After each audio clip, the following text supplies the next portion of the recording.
Man, that could just stay right there. That would be awesome.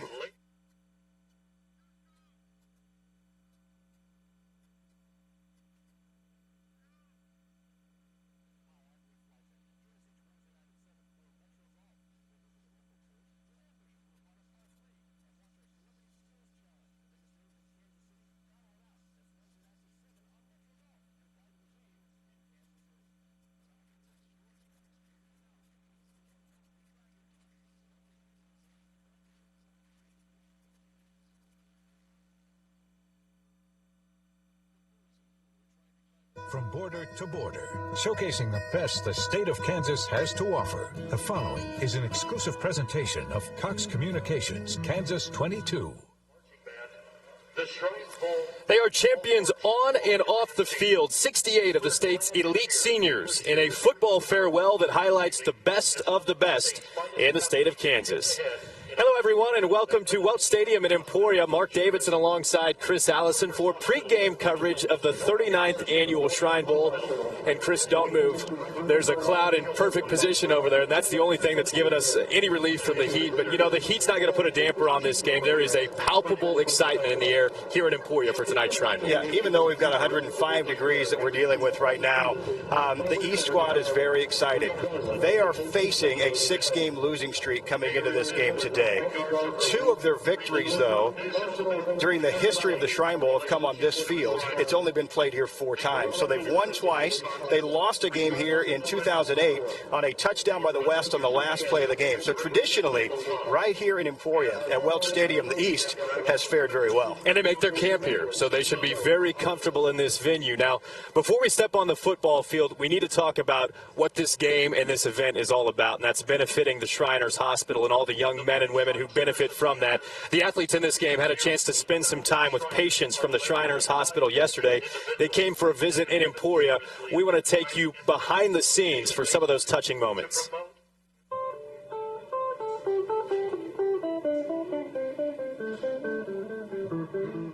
This is really the largest Shriners Hospitals for Children experience that we've ever had associated with the Kansas Shrine Bowl. It's been a big challenge for us, but we really wanted to meet this challenge so that we could touch the lives of 500 young people rather than just 100 young people.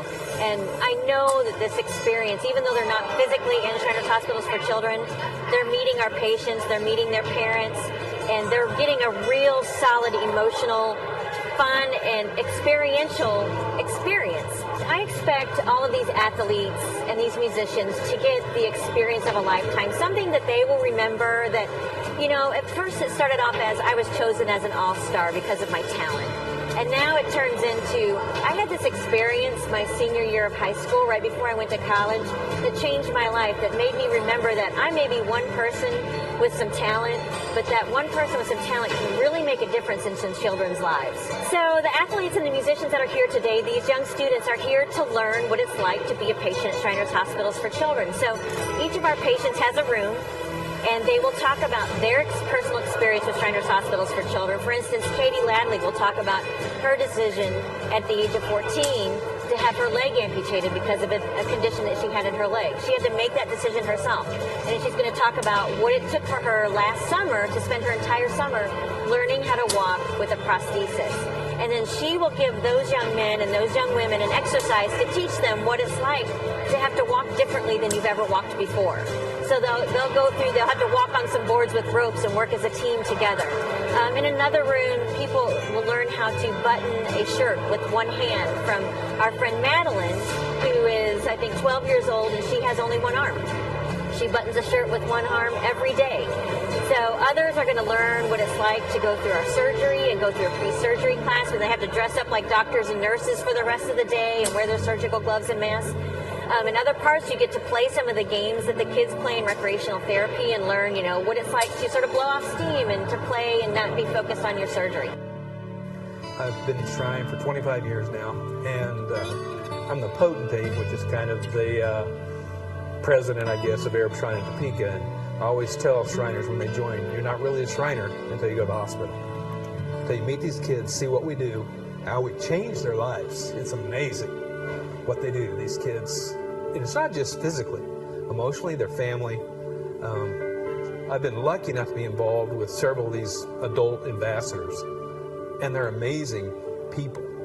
And they'll tell you they wouldn't be who they are if it wasn't for Shrine Hospital. They are celebrating all the lives they saved from all these different kids with the same problem as me, like a little hand, no arms, no legs, nothing.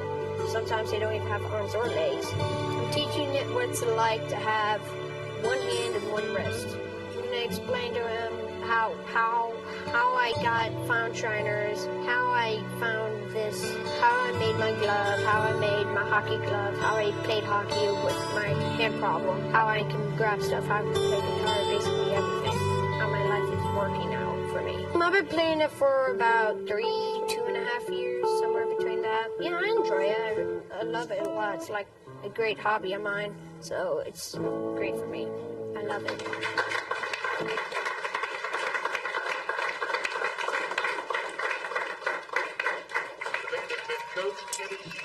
Strong legs run so that weak legs may walk, Chris, and that's certainly what this game is all about. And I can tell you, when you talk to these players 10, 15, 20 years from now about what they remember most about this experience, it's probably not going to be the results on the field. It's going to be their experience with the kids from the Shriners Hospital. Yeah, you know, for 37 years, the athletes actually made the trip to St. Louis. The last 2 years now, they've actually transported patients to the Shrine Bowl. So the 340-mile trip for 15 patients, what an unbelievable experience for them. And then they place them in these stations, and they allow the athletes to go around and meet these magical children. Talk about perspective. It's fantastic. Yeah. And 18-year-old athletes learn truly what it means to give back and why they're playing football in July. Well said. Now, typically this time of the year, we get used to the cross-country runners coming in behind us as we finish the All-Star cross-country race. Probably a good decision. They actually moved the race up to this morning to try to beat the heat a little bit, but we do want to recognize the young men and women that took part in that. 60 athletes, 30 boys, 30 girls. The winner in the boys race, Brady Johnson of the West Squad from Plainville, a time of 9 minutes, 41 seconds on a 2-mile course. That is unfathomable. For the women, it was Emma Husky of the West Squad. She checked in at 12 minutes and 27 seconds. She is from Lincoln High School, and you see some other tremendous times right there. And unfortunately, they didn't get a finish in front of the big crowds tonight, but we tip our cap to the cross-country runners who we recognize as part of this Shrine Bowl as well. When we come back, we go to camp. West Camp in Salina, East Camp here in Emporia. Pre-game coverage of the 39th Annual Shrine Bowl continues right after this. The Honda Summer Clearance is here, and remember, only a Honda is a Honda. Right now at Schofield Honda, take advantage of incredible offers like 0.9% on our most popular models, or 0% for 60 months on all new Odysseys, only at Schofield Honda. For a replacement window you'll love, call the name you can trust, Renewal by Anderson. With Renewal by Anderson, you receive a superior engineered window, an easy start-to-finish process, and a company that's part of a 109-year-old Anderson heritage. Right now, for a limited time, receive free installation and pay nothing for 1 full year. One call, we do it all. Don't miss out on free installation. Call today. Renewal by Anderson. We love our new windows. In 2011, Long MacArthur hosted one of the most successful Jack Roush appearances in history. Buckle up your seatbelts because October 18th, Jack Roush will be back at Long MacArthur. Come see the legendary Cat in the Hat himself and get your Roush signed. Don't have a Roush? We have 2013 Roush Mustangs in stock now. You can get a new 2012 Ford Mustang for 0.0% for 66 months, plus $3,000 cash back. Come see Long MacArthur, one of the top 5 Roush dealers in the world. We're located on the south side of Salina, just off I-135. Cox Bundle customers get TV, internet, and phones, all for one low price. Yeah, since we're the competition, we can't have Cox. But since so many other people have it, we don't really need it. All we need are these bucket trucks. And that is a clean picture. Abort! Abort! With the Cox Bundle, you get everything you want at a price you'll love. Cox TV, digital telephone, and America's fastest internet is rated by PCMag.com. Then free HBO and Showtime. Call, click, or come by today and find out why more people choose Cox. The Honda Summer Clearance is here, and remember, only a Honda is a Honda. This month at Schofield Honda, lower your payment and save at the pump. Lease a popular Accord for just $199 a month or the Civic for $189 a month. Only at Schofield Honda. And we also recognize the efforts of the 200-member All-Star Marching Band that will entertain us throughout tonight's Shrine Bowl game, another component that makes this such a wonderful tradition. And, Chris, you know, typically when you think of summer camp, you think swimming, you think s'mores, all that good stuff. These guys come to work, and they don't have very much time to get it done. Camp started last Thursday, and basically it's a fast and furious week to get ready to go. Yeah, you know, you've got 34 member rosters. You've got 6 coaches. You're trying to learn terminology. The coaches haven't worked together. The athletes have never played football together, so they're getting to know each other. They're building chemistry, and it all has to happen in 100 to 105-degree heat. You've got to get in shape, so there's 40-yard dashes, there's 100-yard sprints, and so forth. And you practice 2 to 3 times a day in that heat. The West Camp, of course, practicing in Salina, and the East Camp taking part in their camp in Emporia. And all that being said, I think the thing that amazed me the most about my visit to West Camp was how quickly these guys were able to come together. The 34 West All-Stars come from 33 different schools. Somewhat surprising when you hear the strength of this team is really the cohesiveness. I say just being so close. At the end of the day, we're all family. And because they come from all classes, most are meeting for the first time. For others, sworn enemies have now become allies. There's a lot of rivalries out here. You know, kids that have gone to battle for 3 or 4 years, and, you know, they've put that aside for the cause and for the betterment of the team. This team is full of future college athletes. A handful will play at the Division I level, and not all will play football. Wichita Heights' Matt Reed takes his 2 straight state championships in wrestling to Oklahoma. Oh, it's great down there. Like, it's a lot of hard work, but, like, they make everything easier, like being already knowing people down there and stuff. It makes it a lot easier. Reed will quarterback a spread offense loaded with playmakers on the perimeter like K-State's Deontay Burton. Another future Wildcat, Matt Syward of Conway Springs, leads a defense that's equal parts strength and speed.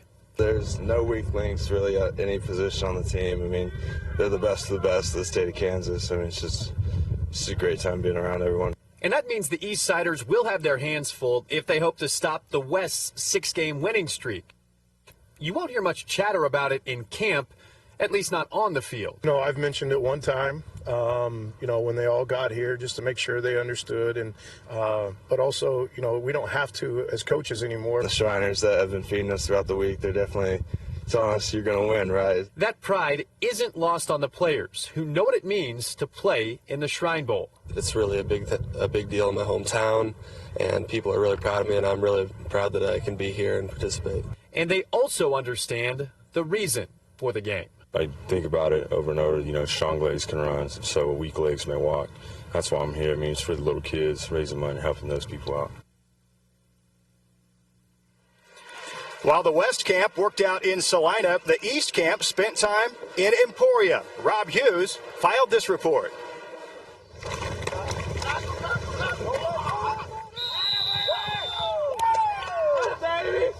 Every year since 1974, Kansas's most talented outgoing seniors gather to play one final high school football game before they go off to pursue their respective life goals. The Shrine Bowl pits the best players from the East against the best from the West, all to raise funds and awareness for the Shriners Hospital for Children. It's always an honor to get out here and play for those kids and help benefit the hospitals that serve them. You know, to be able to represent your school and your community, yeah, it's a huge honor. We're ultimately playing for the kids in the St. Louis Shriners Hospital, and it just means a lot, and gives us great motivation going into the week and going into the big game Saturday.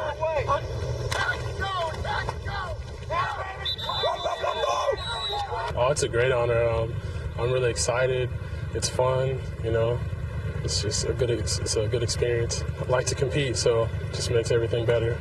Oh, it feels good. I mean, obviously these are the best players in Kansas, about 40 of them here, and it just feels good to be part of those. The East players know it's a great honor just to be selected to the Shrine Bowl, but there's a little extra motivation to win this year. The West has won 6 in a row dating back to 2006, something the East is pretty well aware of. Oh, we've been hearing it since my dad coached last year and he lost, and the next day the Shriners been asking him, are you guys going to win this year? And it's been a tough time. People keep saying that, and we're going to try it this year, break the streak. I'm pretty confident. I love my team right now. Nice job, on. it is a goal. I think all the coaches have been down here. You come in here and you want to prove that you can, coach with the best and do well. And so we're excited about the chance to break the streak. But breaking the streak isn't the only motivating factor. A lot of these players are putting the pads on for the final time. I was telling all my teammates it's a little bittersweet because it's like our last high school football game, which is cool, but it's a little bit bitter in the sense that we're all ready to play a whole nother season. It's awesome to put the pads on one last time and get to go out there and hit and to play football. Offense on 3. 1, 2, 3. Offense. Reporting for the Shrine Bowl, I'm Rob Hughes. And players from both teams are on the field, and our team is getting ready in the booth. When we come back, we will talk with Mark Ewing and Stan Weber, the gentleman who will call the 39th annual Shrine Bowl from right here in Emporia. It's summer sell-down days at Bennett Buick GMC. And the deals are hot. You can drive a luxurious new Buick for as low as $239 a month, or you can save up to $5,000 right off the top of a new GMC truck. Bennett Buick GMC has the best selection this side of the Mississippi. And they're not just whistling Dixie when people say Wayne Wells has the best service department this side of the Mason-Dixon. Go to our website and you can do everything from shopping vehicles to scheduling service. Doing business is as easy as the click of a button at BennettBuickGMC.com.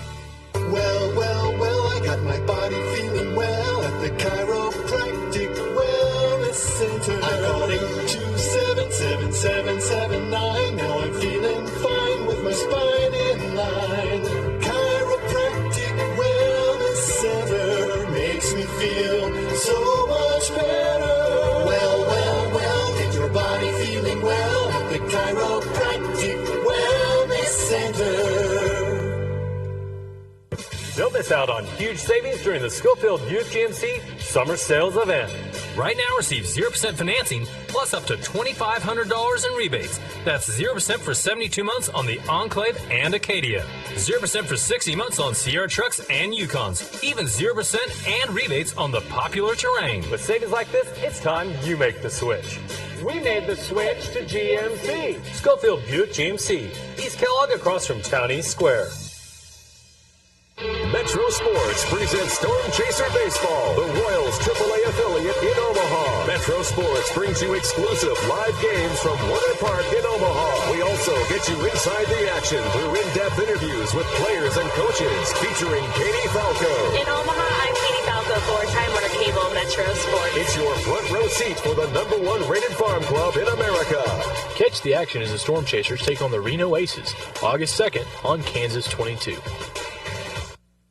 And welcome back to Welch Stadium on a steamy July night for the 39th annual Shrine Bowl. And for all the traditions of the Shrine Bowl, it's hard to imagine a call without Mark Ewing and certainly not Stan Weber, the two guys that will broadcast tonight's game from upstairs. Let's head up to both of them. Well, thanks, Mark. And it certainly is an honor and pleasure. I'm about to call my 12th Shrine Bowl in a row, which really pales in comparison to what, you're 26 now? Yeah, that's right. It's been a great run here. It's so enjoyable to be involved with this kickoff football season around the world, right here with the Kansas Shrine Bowl every year. And as long as you've been involved in it, Dave Mize, who is the director of the Kansas Shrine Bowl, boy, he's done just a tremendous effort. And it is his last job as the director tonight. It's his last game, last role. Well, it's hard to believe, and he's done such a fantastic job. And when I think about all these years that I've done the Shrine Bowl, I always think of Dave Mize with word association, because he's right there at the forefront, leading a great Shriners group around the whole state of Kansas, getting them enthused about this game, coordinating with the hospital in St. Louis and others around the country, and remembering that these high school football players have a big job to play a football game as well. I think he has a perfect balance of trying to get everyone involved, keeping things in perspective, and allowing the players to compete. Dave Mize, congratulations on a great run as the director of the Shrine Bowl. We really appreciate all the work you've done. Boy, and Dave Mize and his wife, Jeanette, we certainly acknowledge the efforts of both of them and their last role here in Emporia. I know you have a lot of memories from the Kansas Shrine Bowl. We talk about it often. It really wasn't that long ago that you were playing in it, but there's a similarity between the year that you played and really what is going on with the weather here tonight in Emporia. Yeah, I was driving down the highway today, and I saw stuff floating in the air, and I thought, what just happened, a wreck or something?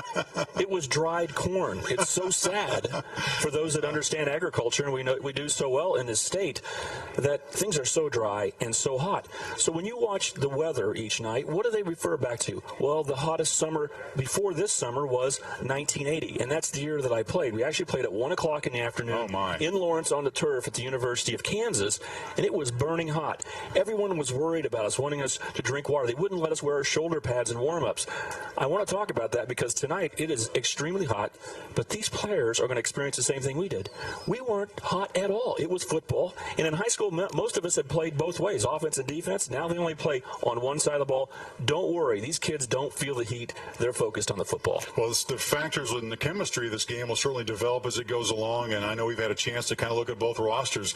Do you have any first impressions to share with us about what you've seen? I think both rosters are pretty even. Last year was one of the few games we've seen where there's been a separation. The West actually dominated the football game from start to finish. I don't think this year's version of the West squad is quite as dominant on the offensive line, and there's some explosiveness on the East side that balances it out. I think we're back to seeing a close game. That's what I look at when I look at these rosters. What about this game, and take me back a little bit, what are these guys feeling about right now? Here it is, we're real close to game time, and they've been working all week. What do you think they're feeling? Well, it's big-time excitement for one, and a little nervousness because you haven't played football in a long time. You got to go all the way back to last fall, and when you haven't played, you have a few butterflies. The other thing is you wonder how you stack up. You know you're an all-star, and you're confident, but you look around, and every other guy is an all-star, and you've never been in that situation. If you're good enough to play in the Shrine Bowl, when you walked on the field in high school, even in state championship games, you were one of the few players that was going to dominate, be the best players. Today, you're just equal with everyone else, and you wonder, is something bad going to happen? Am I not going to keep up with the rest of the guys? So there's a nervous energy to prove yourself individually. And oh, by the way, your college friends and your future coaches are all watching on television as well. You want to put a good impression in their mind to say, I can play ball. I think it's a real challenge for the coaching staffs, and year in and year out, I've been so impressed with the job that they've done. What do you think coaching staffs go through, and what are they feeling right now trying to get their game plan together? Well, they're trying to balance out. They keep remembering this is for the kids. This is for the Shriners. This is for a great cause, and it's an all-star game, so, you know, it's not your reputation or your record on the line.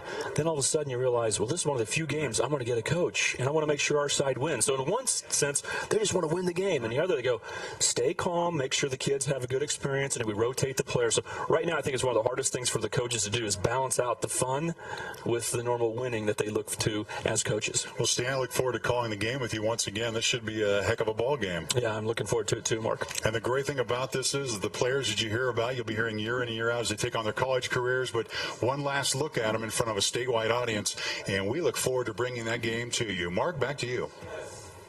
All right, Mark and Stan, thanks. We'll check back with you in a few minutes. Chris Allison, thank you for your time. We're going to cut you loose and let you get ready for your sideline duties.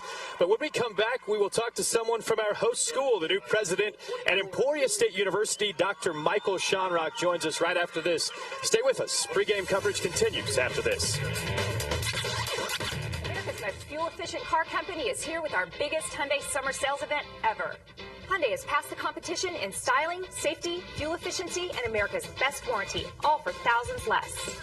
We made the switch. This month, drive 4 new Hyundais for under $200 a month, all with up to 35 miles per gallon or better. New Hyundais start under $16,000. Shop and compare and see why it's time you made the switch, only at Schofield Hyundai East and West. For a replacement window you'll love, call the name you can trust, Renewal by Anderson. With Renewal by Anderson, you receive a superior engineered window, an easy start-to-finish process, and a company that's part of a 109-year-old Anderson heritage. Right now, for a limited time, receive free installation and pay nothing for 1 full year. One call, we do it all. Don't miss out on free installation. Call today. Renewal by Anderson. We love our new windows. In 2011, Long MacArthur hosted one of the most successful Jack Roush appearances in history. Buckle up your seatbelts because October 18th, Jack Roush will be back at Long MacArthur. Come see the legendary Cat in the Hat himself and get your Roush signed. Don't have a Roush? We have 2013 Roush Mustangs in stock now. You can get a new 2012 Ford Mustang for 0.0% for 66 months, plus $3,000 cash back. Come see Long MacArthur, one of the top 5 Roush dealers in the world. We're located on the south side of Salina, just off I-135. Every day, consumers invite advertisers into their home amidst buzzworthy programming on television. Are you on the guest list? Targeted and efficient, cable advertising increases awareness of your business. Relevant cable networks maximize your message. ExpressLink connects viewers to your in-depth video content with a click of their remote. Reach local customers and get business booming. On-air advertising with Cox Media. Your customers delivered. And welcome back back to Welch Stadium, the 39th annual Shrine Bowl pregame show, and I'm pleased to be joined right now by the new president of Emporia State University, Dr. Michael Schonrock. Dr. Schonrock, thanks a lot for spending some time with us. You could have brought the air conditioners in this evening. Well, we worked on it. Just didn't work out for this evening. Other than that, we have no complaints. Welcome to ESU. Thank you. You officially accepted the position late December. You were on campus by January 1, and I can only imagine it's been a whirlwind ever since. So tell me what these 7 months have been like. Oh, it's been wonderful. Emporia State University is just a fabulous campus. Emporia is a wonderful community. My wife and I, Karen, we just love Emporia State. And, we hit the ground running, to say the least, and I'm really looking forward to this evening. You know, the Kansas Shrine Bowl, thank you for bringing so much talent here this evening, and thank you for what you do for the youth of our nation. Well, it's wonderful to be here. Emporia State has been such a terrific host over the years, not only for camps, but for the games themselves. Why is it so important for you to not only be active in what you do in campus life and what you do on the university, but being a part of the community and even statewide? Well, we need to be visible in the leadership roles we play. As you know yourself, Mark, we have to be out there in front. And I just appreciate the opportunity to meet with you and others. You know, Emporia State's a great institution. We've been changing lives for a long time, 1863, 150 years. That's right. So, and we're also looking forward to bringing the very best and brightest students. You know, we've got a lot of talent out there this evening, and 5 of those happen to be Hornets. You're proud to say that. I am very proud to say that. 150 years you guys have been doing this thing. You've impacted a lot of lives. Do you have big plans for celebrating 150 years of Emporia State? Absolutely. On February 15, 2013 is our official 150. Yeah. We've already started building up some things. You go out to our website, you'll see a new 150 logo. We've got lots of things planned throughout. And the other thing that's quite exciting for Emporia State University is we brought in some new leadership with our foundation, and we're going to kick off the largest, most comprehensive campaign in the history of this institution. We're going to raise some money. Okay, I know you have goals, big goals for this college. When you started on day one, January 1st, what was mission number 1 for Emporia State? Mission number 1, first meeting I had was with the entire enrollment management staff. We want to get everyone together because, as you know, we need to continue to grow our enrollment, and I'm thrilled that we're making some progress. Even over the last 6 months, we've done some pretty unique things. One of the things which has been exciting is we now have a full-time recruiter living in Kansas City and a full-time recruiter living in Wichita, so we're not going to lose any opportunity to recruit. We're going to tap into those opportunities. Absolutely. Somebody asked me why. There's students there. Sure. Tough economic times these days, and it's forced people to reevaluate how higher education plays a role in their lives. I'll give you a chance to sell your school. Why Emporia State? Why now? Well, as you know, Emporia State University is not just because of the type of institution. It's much like a private university. We are really creating a sort of relationships. You know, our faculty are incredible. The classes, the small classrooms, the connection with our faculty, the staff. In many ways, you're getting an experience, and the investment is unbelievable. So we're doing some good things here in Emporia State. We're standing here on the track at beautiful Welch Stadium, 75 years old this year. Yes. Your Jones Field behind us is looking great for tonight's game. I've got to ask you about your sports programs as well, because, boy, you've had a lot to celebrate lately. Yes, we have. The women's team wins a national championship in basketball a couple years ago. Softball and baseball have been perennial national contenders. You enjoy that part of it, too, don't you? I love, the student athletes here are just fabulous, and the coaches just do a fabulous job, and they keep the students focused on being students, which I really love in D2.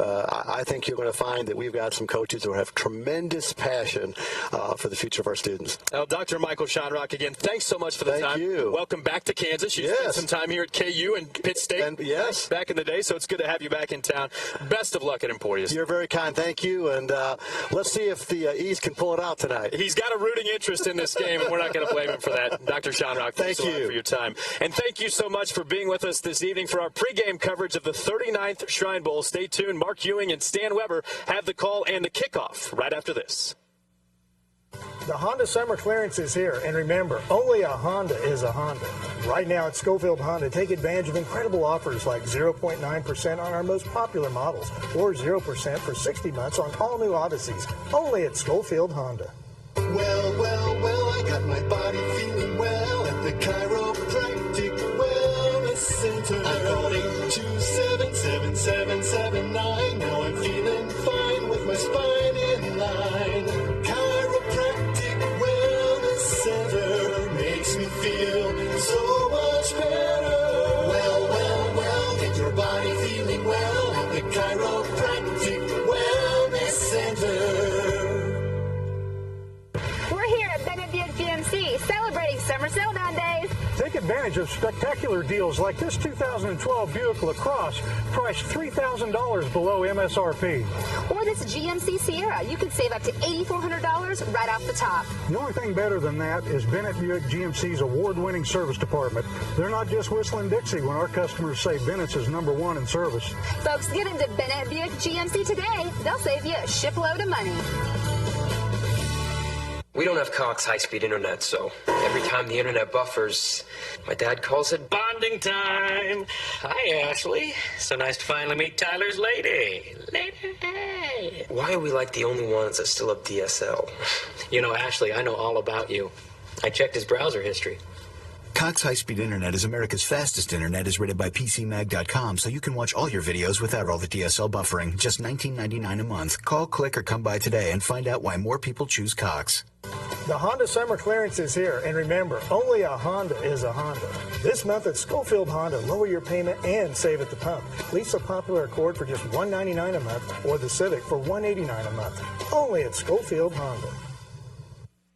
From border to border, showcasing the best the state of Kansas has to offer. The following is an exclusive presentation of Cox Communications Kansas 22. By invitation only, the best of the best in Kansas have arrived for a gridiron matchup of hometown heroes. In an event rich in tradition, tonight in its fourth appearance in Emporia, East meets West for the cause of an honorable charity. The 2012 Kansas Shrine Bowl All-Star Football Game is next. Showcasing the best that Kansas has to offer, from border to border, in your hometown and in your neighborhood. Kansas 22 and 2022 provides exclusively the following presentation from Cox Communications. From La Crosse to Athena, from Thunder Ridge to Galena, the Kansas Shrine Bowl All-Stars have come to the front porch of the Foothills to take part in an event full of both history, prestige, and also goodwill. Greetings, folks. Alongside Stan Weber, I'm Mark Ewing. Welcome to Emporia. And Stan, first things first, there's a very high bar set for the players, the coaches, and everyone else involved in this All-Star game tonight. Well, it's a big-time cause that they're representing. Strong legs run so weak legs can walk. It's a Shiner's motto. It means so much. But these players are good kids. They're great resume football players. They're also good in the classroom and good citizens. And they get a chance to show that and do something for others. But they also get to compete against the best high school football players. It means a lot to every kid. Well, the West team is on a 6-game winning streak, and certainly the personality of this game will develop as it goes along, but we're expecting, at least on paper, that we'll see some fireworks perhaps. The West team has a future K-State Wildcat that could come up big tonight.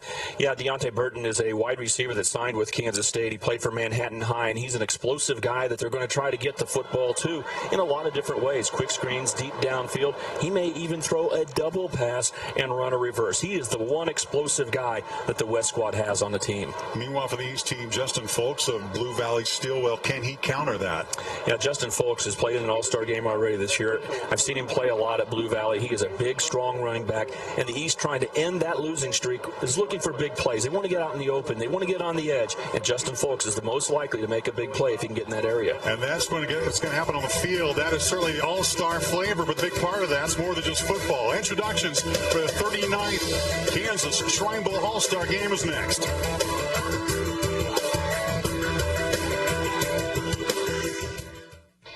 Most fuel-efficient car company is here with our biggest Hyundai summer sales event ever.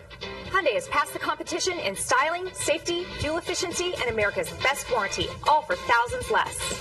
We made the switch. Drive the hot award-winning Sonata for only $199 a month, or on the Santa Fe SUV, save $1,750 plus 0% financing. Shop and compare and see why it's time you made the switch, only at Schofield Hyundai East and West. For a replacement window you'll love, call the name you can trust, Renewal by Anderson. With Renewal by Anderson, you receive a superior engineered window, an easy start-to-finish process, and a company that's part of a 109-year-old Anderson heritage. Right now, for a limited time, receive free installation and pay nothing for 1 full year. One call, we do it all. Don't miss out on free installation. Call today. Renewal by Anderson. We love our new windows.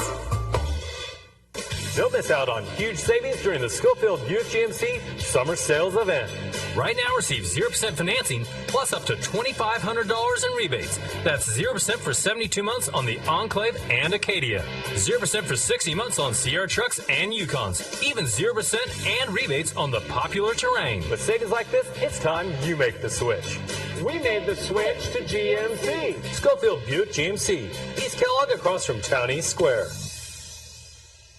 Metro Sports presents Storm Chaser Baseball, the Royals AAA affiliate in Omaha. Metro Sports brings you exclusive live games from Warner Park in Omaha. We also get you inside the action through in-depth interviews with players and coaches, featuring Katie Falco. In Omaha, I'm Katie Falco for Time Warner Cable Metro Sports. It's your front row seat for the #1 rated farm club in America.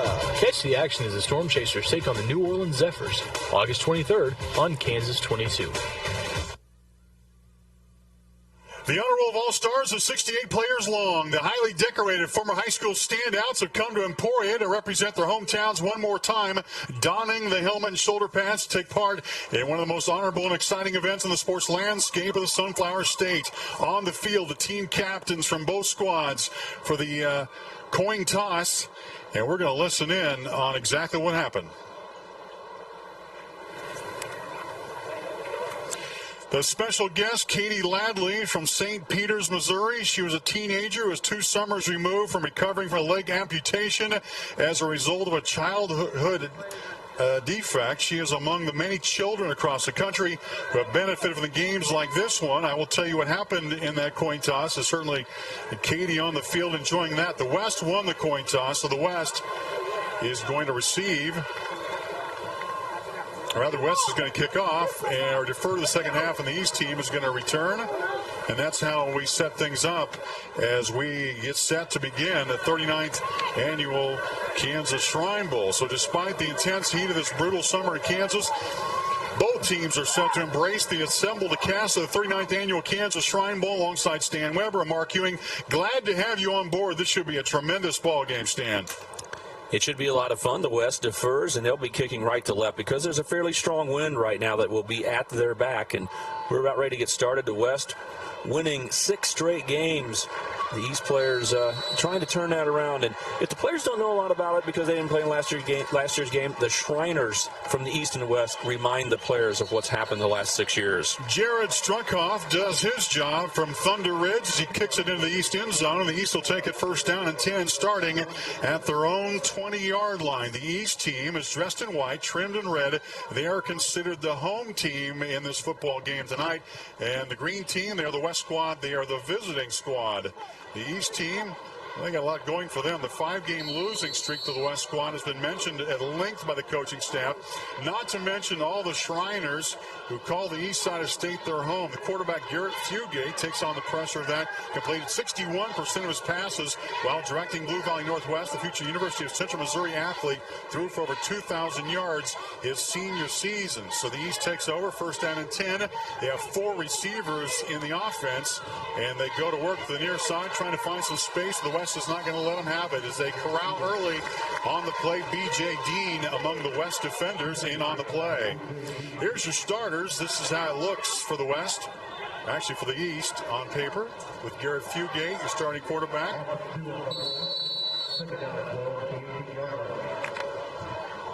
So Fugate is the starter alongside a really talented offensive line. Derek Gifford, Justin Folks, the fullback and tailback respectively. As we go second down and 12, a loss of 2 yards on the play. A short pass is caught. Completion on the play. Tyus Jacob out of Topeka High makes the play, but a pickup of only about 4 yards. So a third down, the first third down for the Kansas Shrine Bowl is coming up. Tried to throw a quick hitch out to the right side, trying to get some going right in the face of a blitz by the middle linebacker, but the ball is dropped. Tyus Jackson drops the football, so a third down play. The East starting a little slow on the first 2 plays of the game. So Garrett Folgate faces his first third down play. So instead of second 8 I mentioned, now third down and 12. East would like to get a drive here in the early going to send sort of a statement here to make the West team defensively very strong. The pass is towards that first down marker. Did he come down with it? Very close to that 30-yard line. And the fans on the far side like it, and so does the East. What a play made by the East squad, looking downfield way up high to grab the football for the East team. Fugate rolls to the left, throws a nice ball, but what an unbelievable catch early in the game by Michael Glassick. He is actually the second-string quarterback and probably the most diverse player that the East has. They look for him to make big plays. He wants to play wide receiver. He'll get a chance to play quarterback. He'll be on all the special teams, and he makes a big play to convert on 3rd and 12, barely getting past the first down marker. So it looks like Fugate is a quarterback who can find a big receiver when he needs it. And a 12-yard pickup for the East team. First down and 10 for the East squad. They're on 30-yard line. And there's a bit of a reverse, a little bit of trickery out to the far side and close to the 40-yard line, close to that first down marker. Keeping the football is the quarterback Fugate, and Fugate is very close to that first down marker.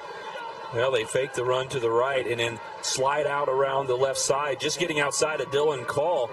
Quarterback Garrett Fugate able to run and pick up yardage, and right now that fake to Justin Fulks is going to gain a lot of attention from the West players. They know about number 6. We talked about him in the open, but it was a fake to him. The quarterback kept the football, and a second straight first down play for the East squad. So the East going to work. Steve Bueller, as a quarterback, knows he has a pocket passer with some arm strength. And it was one of those passes. Nice catches made at the 45-yard line, close to midfield, out at the 48-yard line. And the East team, which threatened to run the spread, is doing just that. And a nice pass play, a pickup of 7 yards. It gives you a lot of chances and opportunities when you can get 7 yards on first down. Fugate's delivered the ball accurately to start the ball game for head coach Steve Bueller from Rossville. That's got to make the coach feel very comfortable. His quarterback's putting the ball on target the way he has. He's had one drop pass, but there's a completion, and the East squad is getting near the 50-yard line. It's exactly what they wanted to start this game. So now 2nd down and 3 for the East team with their own 48-yard line. A single back as the tailback goes to the far side instead of becoming a receiver. And there's Fugate waving for his receiver to get downfield, has to throw over his head. That was Tyus Jacob as Garrett Fugate got himself to the near side and was actually waving his receiver downfield, but his receiver stayed where he was, and Fugate was forced to throw over his head. Mark, that was great composure by the quarterback because they just ran a quick hitch on each side, and neither of those guys were open, so he scrambled out of there, really had no one to throw the ball to, just threw the ball away safely. That is a smart play when it was 2nd and short, so they still have a makeable 3rd down situation. Well, again, the East, they know they've got a pocket passer if they can catch the ball, and they would certainly like to balance things out by coming up with some running plays. The East offense going to the line of scrimmage out of as many as 5 different looks, Stan. And that'll give you a really chance to use your analyst's abilities to figure out what exactly East wants to do. In this case, the receiver is in motion, fake handoff, looking downfield. And now it's a scramble, but down on the quarterback sack, and a nice play made by defender Andrew Casey. Casey, the 6'1", 210-pound linebacker out of Plainville High School.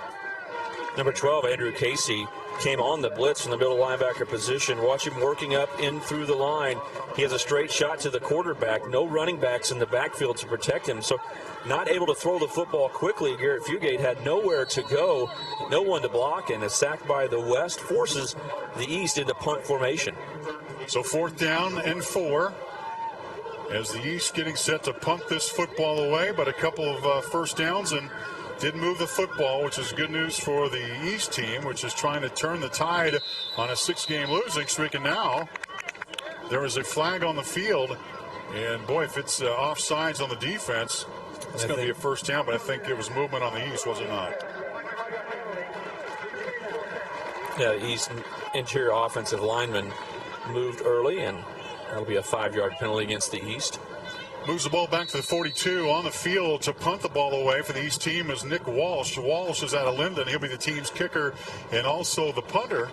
An outstanding player to Class 2A high school. Gets this football away, end over end.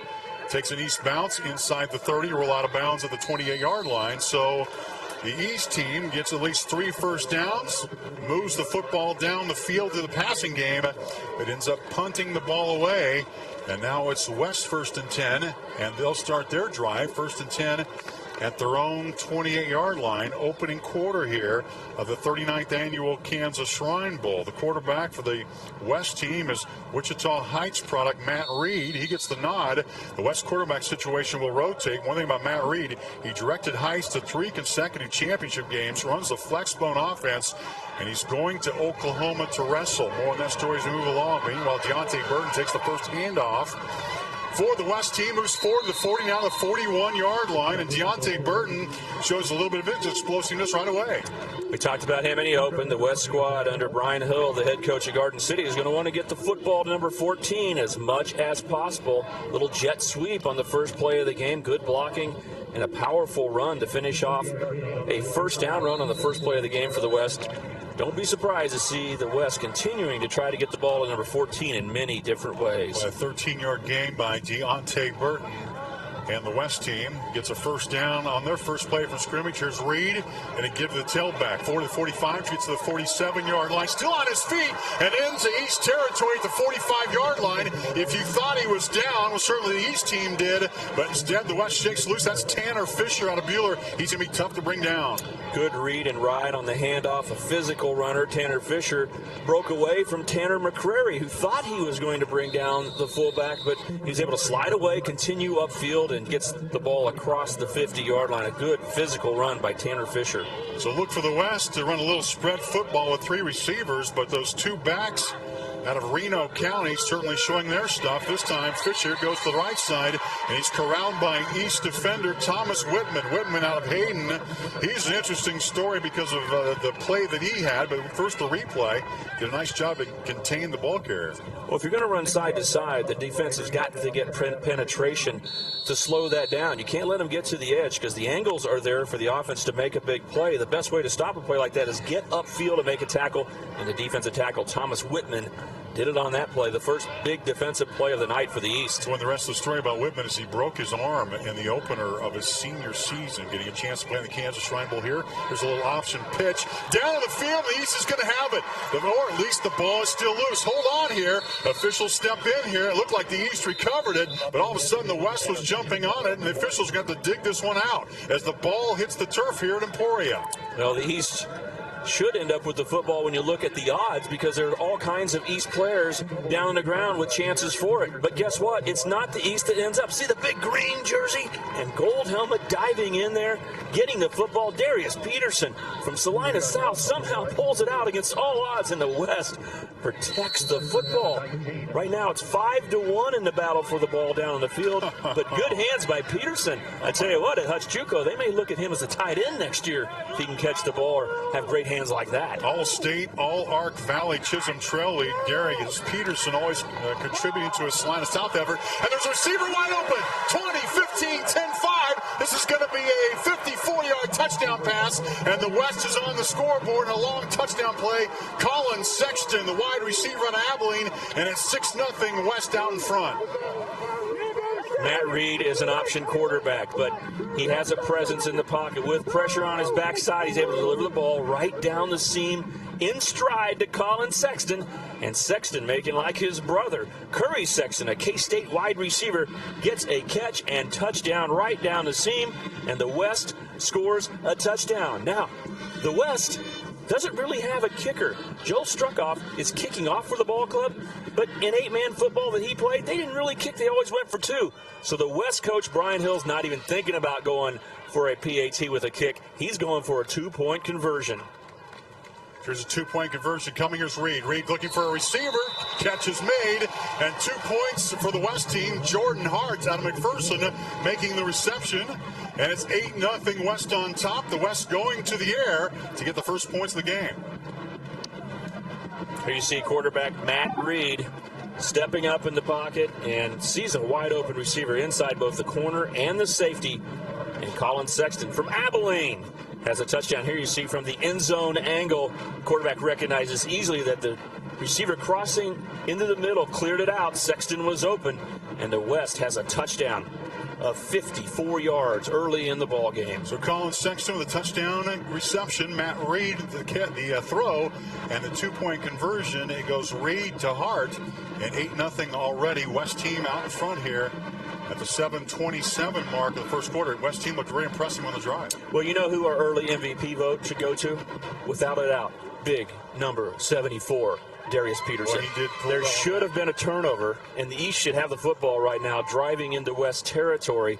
But Darius Peterson kept the ball alive and allowed his quarterback, Matt Reed, to throw a touchdown pass soon after that. What a game of inches football is. The West should not be on the scoreboard right now, but the big left tackle kept the ball, and a pass after that gives the West the early lead. Well, as you take a look at Matt Reed, he did not lose a single wrestling match during his junior and senior year. This is his last football game. Did have one offer from Army and delivers a touchdown drive for his team, and that went over 72 yards. There's Reed, and boy, you talk about a quarterback with presence. Can you imagine directing your team to 3 consecutive state championship finals? And then along the way, you do 2 consecutive state championships in wrestling without losing a match. And then you go to the Kansas Shrine Bowl after wrestling all summer in Norman, Oklahoma, and an opportunity to play football one more time. And boy, he looks like a guy that could play football at a lot of places. You know, those are the guys that I really enjoy watching in the Shrine Bowl, the ones that are never going to play football again. He is going to go to Oklahoma and wrestle. You know how much he appreciates this opportunity, and he's off to a quick start. So first down and 10 for the East team at 20-yard line. This is their second drive of the football game. Pass play is made to the 27-yard line, and a 7-yard pickup for the East team, which goes back to work. First play from scrimmage, or at least this first series for the East team. The East put together 3 consecutive first downs, and then had to punt the ball away, and they look promising, and they would like to follow that up here. Haven't really established a running game yet, so we'll see how that will develop as the game goes along. New quarterback in the ball game for the East team is Michael Glatzik. Glatzik is out of Centralia. Takes the controls for Garrett Fugate. And second down and 3. Here's a handoff inside. Actually, the quarterback's going to keep it. Glatzik trying to get to the outside. The first down markers at the 30. Comes up to the 28-yard line. Our Chris Allison is on the sidelines. He gets to brave the heat for this entire game. It's not too bad right now, though, is it? It's only 106 at kickoff. More on that coming up. Colin Sexton just scored that touchdown. 3rd and 19. A 54-yard touchdown reception, Colin. And the West strikes first. You guys have won 6 in a row. Tell us just, first of all, what it means to win this game tonight. It means a lot, especially with the streak going. You know, previous players and coaches are putting a lot of pressure on us, so it would mean a lot to win this game, keep the streak going. All right, long ball from Matt Reed looked awfully good. Tell us about that play. Well, it was a good play call because we went trio right, so then there were 2 guys beside me that kind of were decoys, and it was wide open, and Reed threw a great ball. So. Hey, Curry's not the only Sexton that can play football. Congratulations. Thank you, I appreciate it. Colin Sexton from Abilene gets the first touchdown of the 2012 Shrine Bowl. Well, the East came up with an incomplete pass on that 3rd down play. Now the East is going to have to punt this ball away. I know that the East squad and Coach Steve Bueller wanted to get a series together, particularly trying to answer the West squad. But instead, the East is going to punt this ball away. There is movement up front. It looked like a West player jumped off sides and wait for the call down low. But if so, 4th down and about 3. This could be a first down for the East squad. We talked about the little things and what a difference this makes. We've seen with 4th and less than 5 earlier a penalty before the ball snapped on a punt by the East that went against the East. But this time, the penalty is against the West, and the East keeps the football. An important play for the East. New life and a mistake that the West coach, Brian Hill, is going to be very unhappy with. It's hard to teach offense, defense, special teams, and everything you need to do in a short period of time with All-Stars. But All-Star players should recognize you can't get into the neutral zone. You can't jump off sides when you have less than 5 yards to go on a punt return situation. The West makes a mistake. We'll see what the East can do with it. See if the East can make it pay off. Here's Glatzik. Glatzik trying to follow behind his fullback. Instead moves to the far side. The West scrambles and gets to him. And it's going to be a loss of big yardage on the play. 3 or 4. And Glatzik, who plays for Centralia, probably never saw Jacob Davis coming. But the Wichita Northwest product led the charge. They're trying to fake and then slip the quarterback outside. But he's not going to do that unless he can turn the corner. And Colburn Couchman had outside containment, was able to drive the quarterback inside, and that allowed a lot of other guys to get to the football, including Gabe Luna, and a nice defensive play by the West. Good discipline on the edge. Second down, call it 13. The West team on defense running a 4-2-5, expecting the East squad to spread it out, and that's exactly what has happened so far. As Glatzik has a receiver in Jacob, but this is going to hit the ground. It's the second time that a pass play has come toward Folks, and it just hasn't been in his breadbasket. Folks couldn't go down to get it, so an incomplete pass for the East squad. There's an example where the quarterback doesn't set his feet and fire the football. A little off balance. Classic throws the ball inaccurately, and if you don't have a good spiral when you're throwing across the field with the wind blowing in your face, look at that. It turns into a knuckleball, doesn't get out to Folks. And right now the East needs to get the ball into the hands of Justin Folks. They're into their second possession, and Folks really hasn't been a factor yet. We talked about him being an explosive player, and the East, with 3rd and long, needs an explosive play. Single back, 4 receivers. Now the back goes in motion to the near side as Glatzik goes on a rollout. Looking downfield, he's going to go nowhere. The sack is going to be there for the West team. And getting there on the play is Joey Campbell, the Garden Plain, 6'1", 220-pound linebacker. He was coming all the way, wasn't blocked, and he gets to the quarterback and records the sack. The East is rolling out on 3rd down, trying to get on the edge and give the quarterback, Garrett Fugate, room to throw. But reacting and coming up from the safety position, Joey Campbell gets there before the receivers can get open. Good coverage downfield really caused that sack, and the East gets driven backwards to the 25-yard line. Nick Walsh will punt this one away.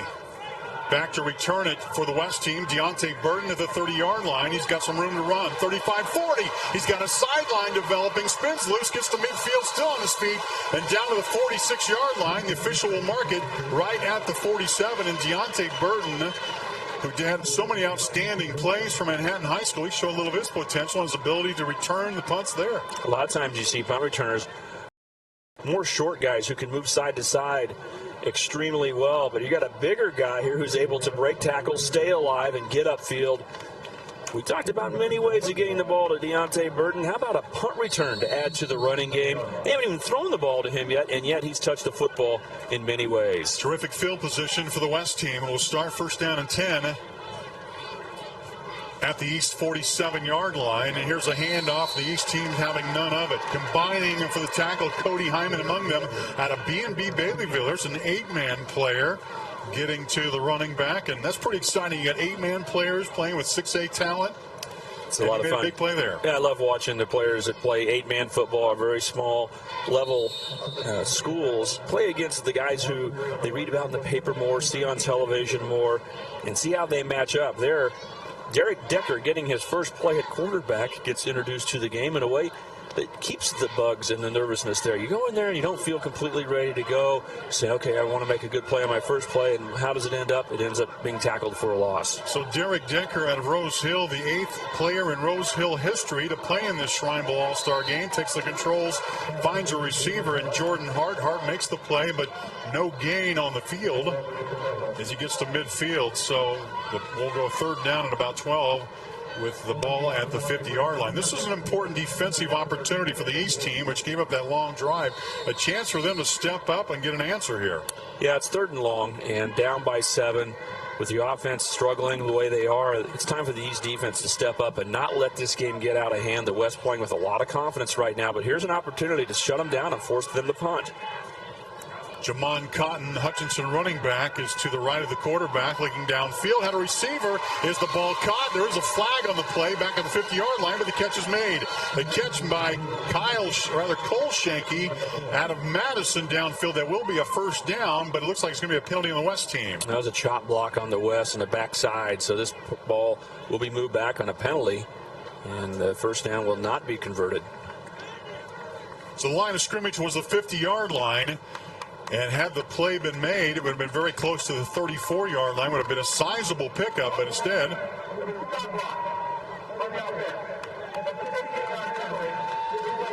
it's going to drive back 15 yards. Looking to the right side of your screen, 2 players are engaged in blocking, and then one takes it below the waist. If 2 offensive linemen are hitting a defender, they have both got to stay above the waist. You can't have one high and one low. By definition, it's a chop block. Sometimes the guy making a block has no idea that someone else is going to help him make a block, and you accidentally run yourself into a penalty.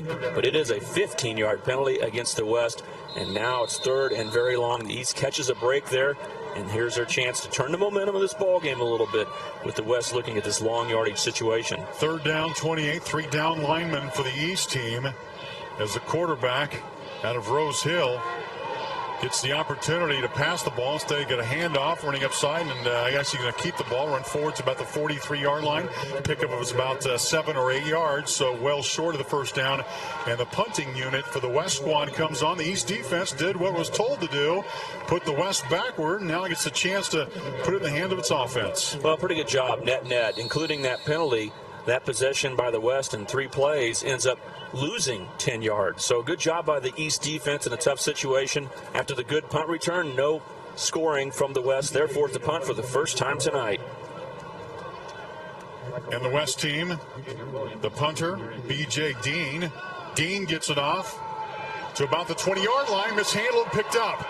The 25-yard line up to 25 will stop there. West team with a nice recovery. Boy, finally is brought down. That punt return lasted forever as Junior Williams got back to return the punt and just kept on going and kept on spinning. But the East offense is the important thing. They're back on the field with a first down and 10. The line of scrimmage to their own 26-yard line. Junior makes it exciting there, dropping the ball. Every coach on the East squad about ready to lose all their breath, but it bounces right back to him, and he's able to get the ball up the field. So down by a score, the East will put Garrett Fugate back in at quarterback. He was the quarterback in the first possession, delivered the ball very well. We'll see if he can continue to do that in the last 2 minutes here of the first quarter as the East goes into that strong wind. 8-0 score, West on top. West scored on its first drive of the ball game, long pass play. The East opportunity, number 3 coming on this particular series. And there's Fugate trying to scramble under a lot of pressure. Looks way downfield. Has a receiver, but over his head. Pass incomplete, intended for Zach Gogler. Gogler's the tight end out of Galena, and just over Gogler's head. But Garrett Fugate forced to scramble there a little bit. At least had his eyes on a receiver downfield, but just had the ball over the top. Well, he set his feet well and threw it, but he threw it into a dangerous area. Look at number 4, B.J. Dean, right there in a better position to make the catch. Fortunately for Fugate, he threw the ball high to his receiver, and therefore the defender had no chance to make the interception. So 2nd down and 10 it is for the East squad at the 26-yard line. Again, 4 receivers and a single back. Both teams have been running a spread offense in this game. And the East team has really relied on its passing game in the arm of Fugate so far, as they'll do here. Slant pattern. Pass is caught up to the 33 to 33-yard line. And a strong hit there by the West squad. Like Joel Struckhoff out of Thunder Ridge laying a little thunder, if I got the number right. That's a good throw by Fugate. Had a combination route on the left side. Hit the slant right in between 3 different defenders to get them into a 3rd and short situation. So 3rd down 2. This is a big play for the East squad, down 8-0 in this ball game. First drive was pretty impressive. 3 consecutive first downs. In this case, the East would like to keep the football. Pass play and caught near the 40-yard line. Nicely done. 3rd down conversion as the catch is made by the East squad's Logan Miner out of Rock Creek. Good execution on a quick hitch pass. Fugate continues to deliver the ball on time. Just need a first down, get past the first down marker, make the catch. Good job by Logan Miner. So the ball is now marked at the 39-yard line. And minute 5 to go here, first quarter. East offense, Fugate back in the ball game, had the first series. Glatzik ran the second series. And now Fugate back in to run the 3rd series. And now empty backfield. And there's Folks. Folks with the catch, 40 at the 43-yard line. And boy, you're right, Stan, trying to create a little offense. And this time the pass was right on target. Justin Folks catching the football, had 3 blockers in front. Well, it's a run-pass option with the quarterback, Garrett Fugate. He's going to keep unless he sees he's got a receiver out there open and drops the ball out to Justin Folks. And I think the East squad needs to find ways to give folks more opportunities. Right now they have things so spread out and they're throwing the ball, but if they get some balance in the offense by getting Fugate the football in a running situation, I think that'll help their offense along, because right now I think Garrett Fugate's doing a good job of throwing the ball accurately. Head coach Steve Bueller, assistants Todd Dane of Olathe Northwest, Rock Creek's Mike Beam are running the offensive side of the ball for the East squad. And they need a big play here. 2nd down. And about 6. And the officials step in. There's a flag on the play. Delay a game. The East took a little too long to get the play in. Sometimes it's harder to get the play in when your football team is on the opposite hash mark. It doesn't seem like it's that large of area. but a lot of times it's harder to communicate. The coach can't yell something in. It's harder to see the signals. And if you're running the play in, it actually physically takes the player a little longer to get to you there. The East ran out of time, gets burned with a 5-yard delay game penalty. Boy, just huge in a Shrine Bowl game where possession and, boy, certainly the position on the field, very important. 2nd down and 11. This time packed in a little tighter. Double tight end look for the East squad. And there's Fugate. Fugate looking for space to run, but there's a West defender there. But Fugate stays on his feet. Does a nice job to hustle forward to the 35-yard line to the 36-yard line. It is going to be a loss of 2 yards. Boy, all those East blockers up front, but somehow the West pressure came and nearly got to Fugate. Well, Gabe Luna is doing a good job of staying on the backside. He is a very good player. He has done such a great job in the practices for the West. He's hard to get the ball around. He's been physical in the running game, been a good pass rusher, one of the most impressive players. And you see there, he stayed, was in perfect position to pull down the quarterback. 3rd down, we'll call it 14, the first down marker, as we get close to the end of the first quarter. In fact, we're not going to snap another play as the first quarter is going to come to an end on this 39th annual Kansas Shrine Bowl football game. The West team has a touchdown and a 2-point conversion. As we head to the second quarter, it's the West 8, the East nothing. We're back to Emporia after this. Honda Summer Clearance is here, and remember, only a Honda is a Honda. Right now at Schofield Honda, take advantage of incredible offers like 0.9% on our most popular models, or 0% for 60 months on all new Odysseys, only at Schofield Honda. In 2011, Long MacArthur hosted one of the most successful Jack Roush appearances in history. Buckle up your seatbelts because October 18th, Jack Roush will be back at Long MacArthur. Come see the legendary Cat in the Hat himself and get your Roush signed. Don't have a Roush? We have 2013 Roush Mustangs in stock now. You can get a new 2012 Ford Mustang for 0.0% for 66 months, plus $3,000 cash back. Come see Long MacArthur, one of the top 5 Roush dealers in the world. We're located on the south side of Salina, just off I-135. It's summer sell-down days at Bennett Buick GMC. And the deals are hot. You can drive a luxurious new Buick for as low as $239 a month, or you can save up to $5,000 right off the top of a new GMC truck. Bennett Buick GMC has the best selection this side of the Mississippi. And they're not just whistling Dixie when people say Wayne Wells has the best service department this side of the Mason-Dixon. Go to our website and you can do everything from shopping vehicles to scheduling service. Doing business is as easy as the click of a button at BennettBuickGMC.com. Connect with customers on the thing that connects them to their world, their cell phone. Mobile text advertising by Cox Media sets you apart. Coupled with your television buy, mobile texting creates a unique marketing campaign that delivers your message to the right person at the right time, right when they are ready to buy. Dial into increased revenue for your business with on-the-go advertising. Cox Media, your customers delivered. The Honda Summer Clearance is here, and remember, only a Honda is a Honda. This month at Schofield Honda, lower your payment and save at the pump. Lease a popular Accord for just $199 a month, or the Civic for $189 a month. Only at Schofield Honda. 8-0 ball game. West leads East as we begin the second quarter. Chris Allison is on the sidelines. On the west side of the stadium, it was 106 degrees at kickoff. Many wondered, would they have required water breaks in the midst of the game? The officials told me before the game they are not going to implement that, but they did tell both head coaches that if at any moment you feel like your teams are getting tired, you can certainly let us know, and we'll call a water break. Sounds like a good card to pull out when your opponent's on a 15-play, 80-yard drive.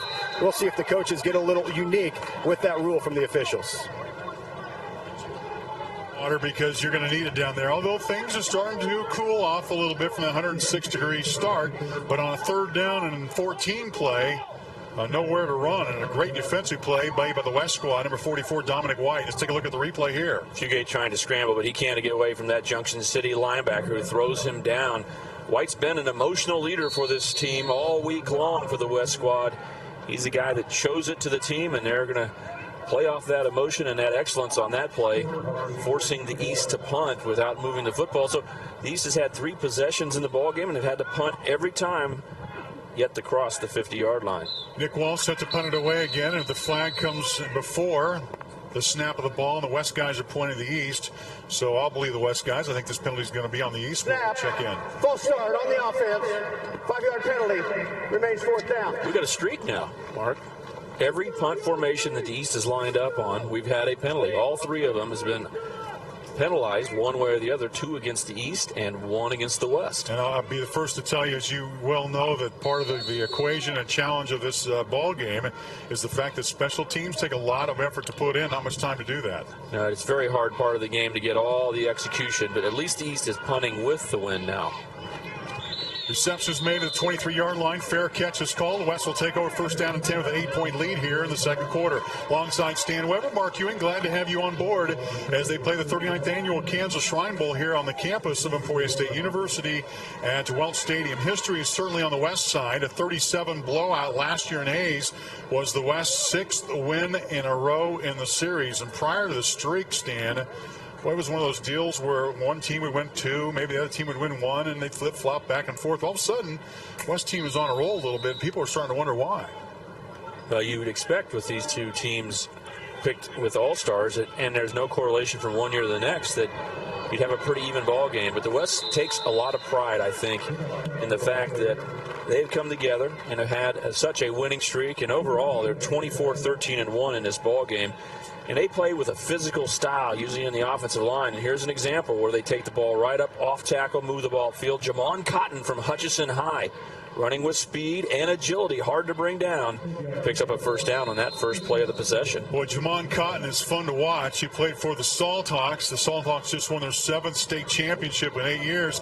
And Jamon Cotton wasn't going to be on the Shrine Bowl All-Star team, but a last-minute substitution puts him on the squad here and getting an opportunity to run the football. He looks good. Meanwhile, the West on first down and 10 at their own 36-yard line and pick up a 3, and the ball moves forward to the 39-yard line as the West team's trying to make substitutions in and out. You got to keep those legs fresh in a game like this one, and boy, it looks like that's the case. In a quarterback, number 13 is Derek Decker from Rose Hill. Boy, he's tall, 6'5", 220.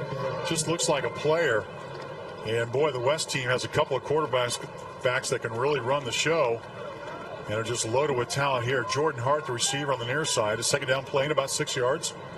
Deontay Burton to the top side. Here's Jamon Cotton. Cotton, all 5'7" of him, and a lot of force. Runs forward to about the 45-yard line. Boy, I love a back like Cotton that just takes the football, finds a little room, and just drives those legs.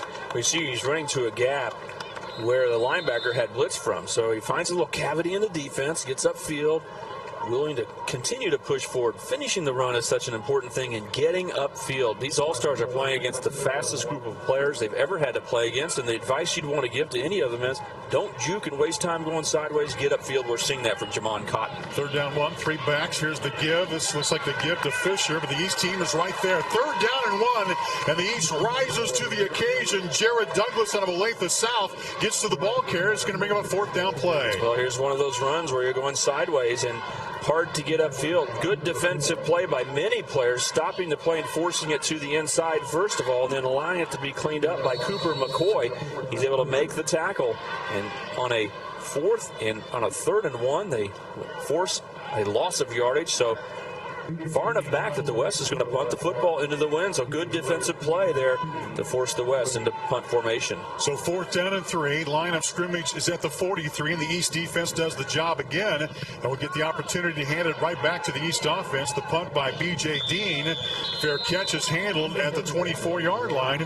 And the East offense gets its first possession here in the second quarter after having, at least 2.5 possessions to start the ball game. The East shut out so far. Scored just a single touchdown a year ago, and again, there's no correlation because last year's guys are playing in college. But again, the East team trying to get some offensive plays put together and trying to move the football down. But that West defense has really been tough so far. Yeah, 3 possessions for the East so far and 3 punts, but it had some good plays here or there, and especially that first possession, they threw the ball accurately, and we're seeing the potential to do that. A lot of times in all-star games, I talk to the coaches. Having done this for 26 years, they say, we're going to throw the ball tonight. We're going to throw the ball. Well, guess what? Usually when they get going, they go back to running. So far, the East with Garrett Fugate has made a commitment to throwing the football and had some accurate throws. Fugate, 4 receivers. As the receiver steps up, gets a block, nicely done, and executes. Still on his feet, trying to find some space. The outside is still going to be on his feet. This is Michael Glatzik. Glatzik runs from one side of the field to the other, and what sounded like about a 25-yard run ends up being about 5 yards. But Glatzik, who's just trying to find some open space, goes from one side of the field to the other. Well, we just spoke about it a second ago. The probability of having a big play and something good happen when he goes sideways is very limited. Right there, he probably would have had an 8-yard gain if he would have fell down. Now he's back to a 0-yard gain and is able to make a stiff arm enough to net 5, 6, 7 yards. So he did a good job of getting out of that hole, but it's dangerous running across field like that. Calling it a 6-yard gain. It means up 2nd down and 4. Double tight end look. Give us to the tailback. It goes forward to the 35-yard line. That first down marker's at the 34. West defenders corral him, and the tackle is made. Among those on the stop for the West team is Joey Capel. Tough running inside for the East team, but not many running plays so far for the East team, and managed to get the yardage they need, or at least close to it. In fact, just a little bit short of that first down marker, about 6 to 8 inches. Capel from Garden Plain outside of Wichita, just to the west, playing with his black helmet, and he probably has the most fellow players along with him. The Garden Plain crew came out with their black and gold jerseys to support Joey Capel in this Shrine Bowl. 3rd down and 2. 7 down linemen that give us to the tailback, who's going to be, looks like, just over that 34-yard line. It should be a first down, but it's going to be very close. Boy, that East front 4 and front 5 trying to find some room in there, including Hayden Bowe in the center.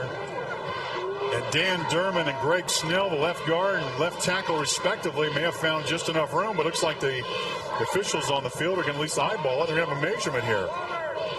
Very close. The East definitely did not blow the West defensive line out of the way. How about that for some colorful wear for the game? Blue swim trunks and red and black socks. It won't surprise you to learn that the chain gang here is part of the Schreiner Clowns. All right.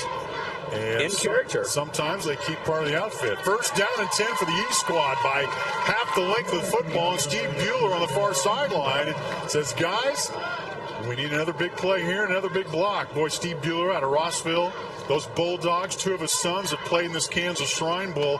He is very competitive. Boy, he plays in that war on 24 with Silver Lake and Wamego and Rock Creek and Riley County and all those teams.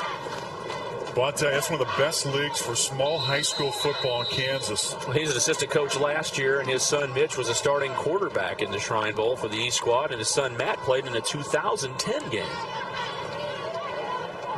Downfield, has a receiver trying to go over the top. Pass is incomplete. It was intended downfield for Timmy Miller. Miller was open for just a little bit, but a nice job by B.J. Dean and also the other defensive back on that play to get down and close the gap because he was open, but the gap was closed pretty quickly. Fugate saw that B.J. Dean was on the underneath side and threw the ball over the top, but as an example there, Timmy Miller slowed down. I think if he would have continued to run a little further, he might have had a better chance to jump up and grab that football away from Dean. But Dean's been in position downfield twice. Once the ball was thrown over his head, this time he's able to knock the ball away. So B.J. Dean, who also punts for the West team, making a nice defensive play there. 2nd down and 10 for the East squad. Man in motion, 4 receivers. Trying to find a receiver, and the receiver actually slipped on the play. It was Michael Glatzik, who put on the brakes to the 40-yard line and lost his footing, and as a result, dropped the pass. That ball was thrown accurately, but you said it well. Glatzik slipped down. That's the reason why he couldn't make a catch. Fugate put it on target. The ball falls away, and these guys slipped a little bit on the turf. What a player Glatzik is, doing a little bit of everything. Almost made the catch while he was sitting on the ground. In fact, that losing streak to the West squad has been mentioned at length by the coaching staff every single day. They underline the fact that they're trying to break a streak. And a chance to make a little history here. Here's a pass to Glatzik. Glatzik does a nice job of following his blocker and moves the football forward to the 40-yard line, but it's only 5-yard gain. It's coming up a 4th down play. But a little dancing here on the near sideline, Stan. Yeah, wide receivers not only have to catch the football, they've got to block. You see right in front of you, pushing and shoving Connor Middleton did a good job of trying to create a path, but only able to pick up 6 of the needed 10 yards. So the East is going to have to punt the football, and that's been the story of the night for their football team. 4 possessions, 4 punts, but now with the win, but what has been the theme of the night? A penalty on every punt. This time it looks like the West is into the neutral zone. Could it be the second time they made a mistake and allowed the East to have a first down? Dylan Call got into the neutral zone. I think the East is going to get the football with a 5-yard penalty. Second time tonight. Grossman by the defense. 5-yard penalty results in a first down. It certainly gives us the opportunity to talk about the game officials who have had their work cut out for them. 15 of them are working this game, 7 the first half, 7 the second. And the other official is a television timeout coordinator for us. They don't get paid for it. Their own gas. They get a souvenir cap out of the deal. And a lot of these officials, including one, a chief judge of Brown County Court for 31 years, Honorable James Patton. Doug Wilfong's a loan officer for a credit bureau in Hayes. Gary Davis, a special education teacher in Greenbush. So the officials, well, just like the players and the coaches, they are all-stars themselves. And the whistle, another conversation going on. Looks like timeout for the East squad. East wants to talk about it as they have a first down play here at the 45-yard line. So Steve Bueller will grab his players. So far, Stan, what's your impression? East squad trying to establish something has really got the passing game going a little bit, but not much balance there. Well, the East squad has not played up to the level of the West yet, but the potential to score is there. I think there should be a sense of urgency, though. Steve Bueller, ready for his 15th year as head coach of Rossville, has got to have his football team execute and make some plays on this possession, because the West had one big play, but they've controlled things a little bit. And with the momentum that they have and a 7-point lead, you need to be the next team to score. And I think it's time to take advantage of a 5-yard penalty. That can be a momentum changer when teams make a mistake like that. The East did not get that momentum change when the West jumped off sides earlier, but now is the opportunity to make a play. And we've seen, without a doubt, that Garrett Fugate can throw the ball. So it's a matter of finding his receivers, throwing the football. But I believe that the East team needs to get the ball to Justin Folks a little bit, allow him to run the football to add balance to that offense. First down and 10 for the East squad at the 45-yard line, taking advantage of a penalty on the West squad. The drive remains alive for the East squad. It trails the West by a score of 8-0. And here's a pass play. Tied to 40, 35, needs a block. 30, 25, 20, 15, 10, 5. Touchdown East squad.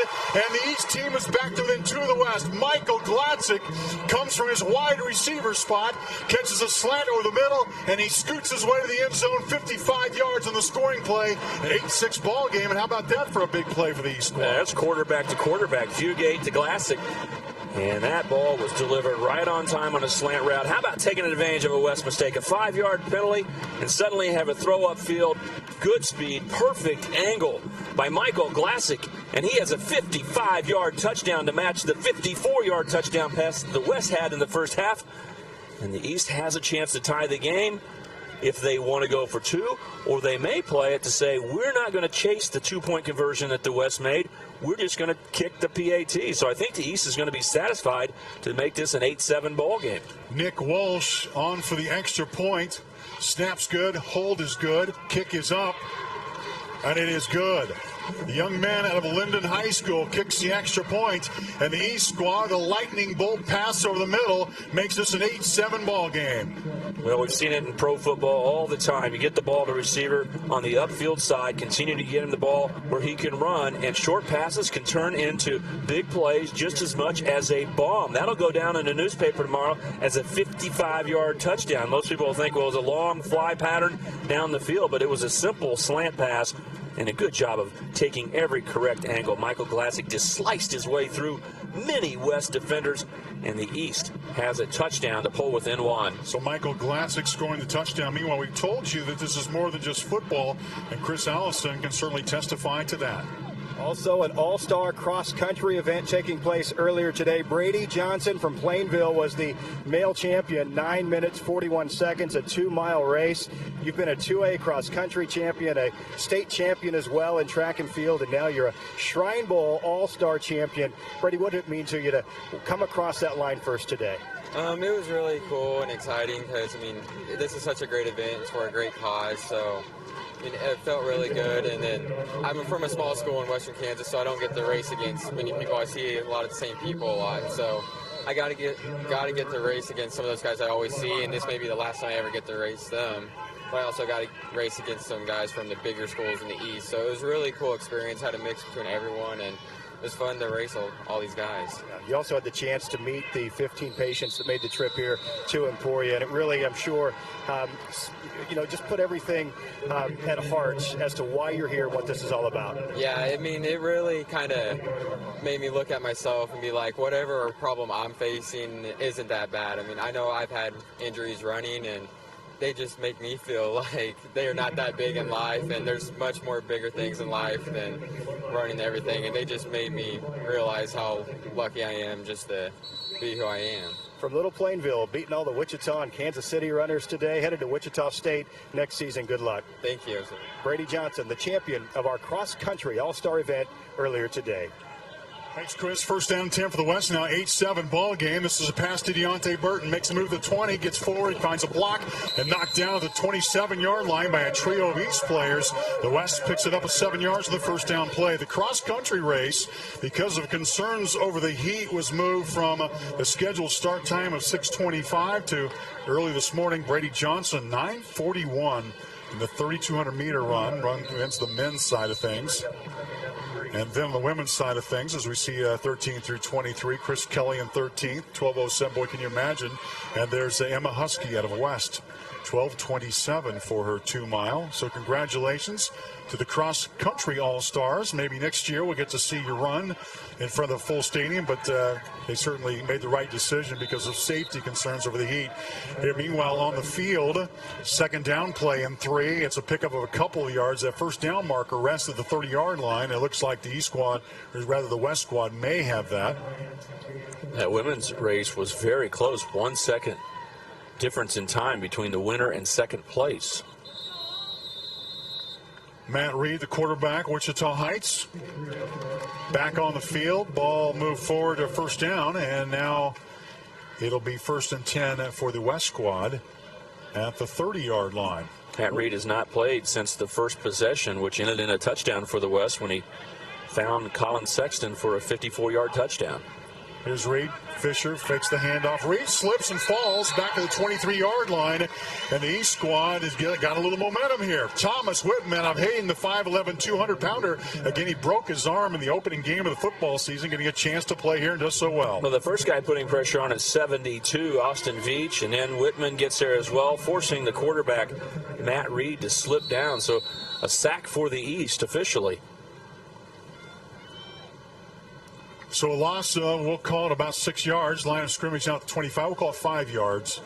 So a second down 15 with the ball at the 25-yard line at East defense with 5 defenders. And the West team with 3 receivers and a single back. There's the pass to Burton. Burton's going to throw downfield. Has a receiver in Jordan Hart. And the ball is going to be picked off. Picked off by the East squad. Anthony Buffalo Meat. And Buffalo Meat to midfield, the 48-yard line. Buffalo Meat is going to play his college football at Emporia State. He comes up with his first official interception on ESU turf, and it's East football. We talked about the double pass being in the arsenal for the West, and second along, Deontay Burton on the lateral. If this ball's thrown backwards, he can throw the football. Even though he fakes forward, he throws, and he has a guy out front. Jordan Hart looks like he's open, but the ball stays up in the air. Remember, it was thrown against the wind, and not giving up on the play. Anthony Buffalo Meat gets the interception for the East, so what could have been a big play, maybe even a touchdown for the West, turns into an interception. Good play by Anthony Buffalo Meat. So the East squad takes over a nice field position. First down and 10 at the West 48-yard line. Here's a back in motion. That's Folks. Folks, the fake handoff. Meanwhile, taking the ball, Garrett Fugate leans forward for about a couple of yards and move forward to about a pickup about 1 to the 47-yard line. And the East squad will huddle up. Fugate does a nice job, a nice presence back there. Has impressed Steve Bueller, the coach of the East squad, with his ability to set up play after play and make the big play when they need it. You may remember early on in the ball game on a 3rd and long, converted that first down. And now a chance here with his squad, down just 8-7, to come back and put a drive together. Empty house backfield. Folks looks his way. Fugate will keep it. 45-40. Gets hit low, brought down out of bounds at the 38-yard line. That first down marker rests at the 38-yard line. Looks just a bit shy as he knocked out of bounds on the near sideline. But boy, in your quarterback stand, you got to make the right decision sometime, whether run it or pass it. And it looked like Fugate made the right decision there. That's a called pass play. They want to make it look like he's wanting to throw, but the fact is they knew he was going to run. Fake to the right and then run back to the left. They hoped to be able to find a gap through the pass rushers, and they were able to do it. Garrett Fugate's a player who's thrown the ball accurately, but he is a run-pass threat. They're showing it that. Getting upfield, a nice play by Garrett Fugate. Another short yardage situation for the East team, 3rd about a half yard. You remember last time, the East squad had a double tight end look, but it doesn't look like the East is going to put that position here. There's probably a chance to do a couple of takes here. And here's Fugate. Fugate looking to get rid of it. Had Folks on the far sideline. Now looks downfield. Going up for it and incomplete. Incomplete. The pass was intended for Tyus Jacob downfield. The pass is incomplete. 4th down play is going to come up. It's an aggressive play by the East, knowing they have short yardage here in plus territory and probably thinking we can go for 4th down. Let's try to make a play on 3rd. It did not work out well because the West defense did a fine job of covering Jacob downfield and putting all kinds of pressure on Garrett Fugate. He was scrambling actually backwards before he turned and threw the ball dangerously over the middle. But this coaching staff, led by Steve Bueller, says if we don't make a big play with the pass game on 3rd down, we still can come back and go for it on 4th. Inside 4 minutes to go before halftime. 8-7. West leads East in this ball game. It's been exciting and close so far. The little plays have made a difference. And there's one of them, Fugate, looking downfield, long pass. It's going to be incomplete. Pass was intended for Michael Glatzik, and the East is going to turn the ball over to the West. A little bit of a gamble there. Instead of putting in a running back and a fullback and taking advantage of short yardage opportunity, the East looking downfield and the incomplete pass. 2 chances to go for 3rd and 4th and short are not running plays, but a pass play downfield. And what a great defensive play. Taylor Stoll comes over, a young man from La Crosse High School, on his way to Bethany, sees the other number 11, Michael Glatzik, downfield. Is able to make the legal hit after the ball touched the hand of the receiver, and the West is able to get the football back on the pass breakup. So 1st down and 10, 39-yard line. West squad has plenty of opportunity here as the quarterback out of Rose Hill steps in here. 1st down and 10.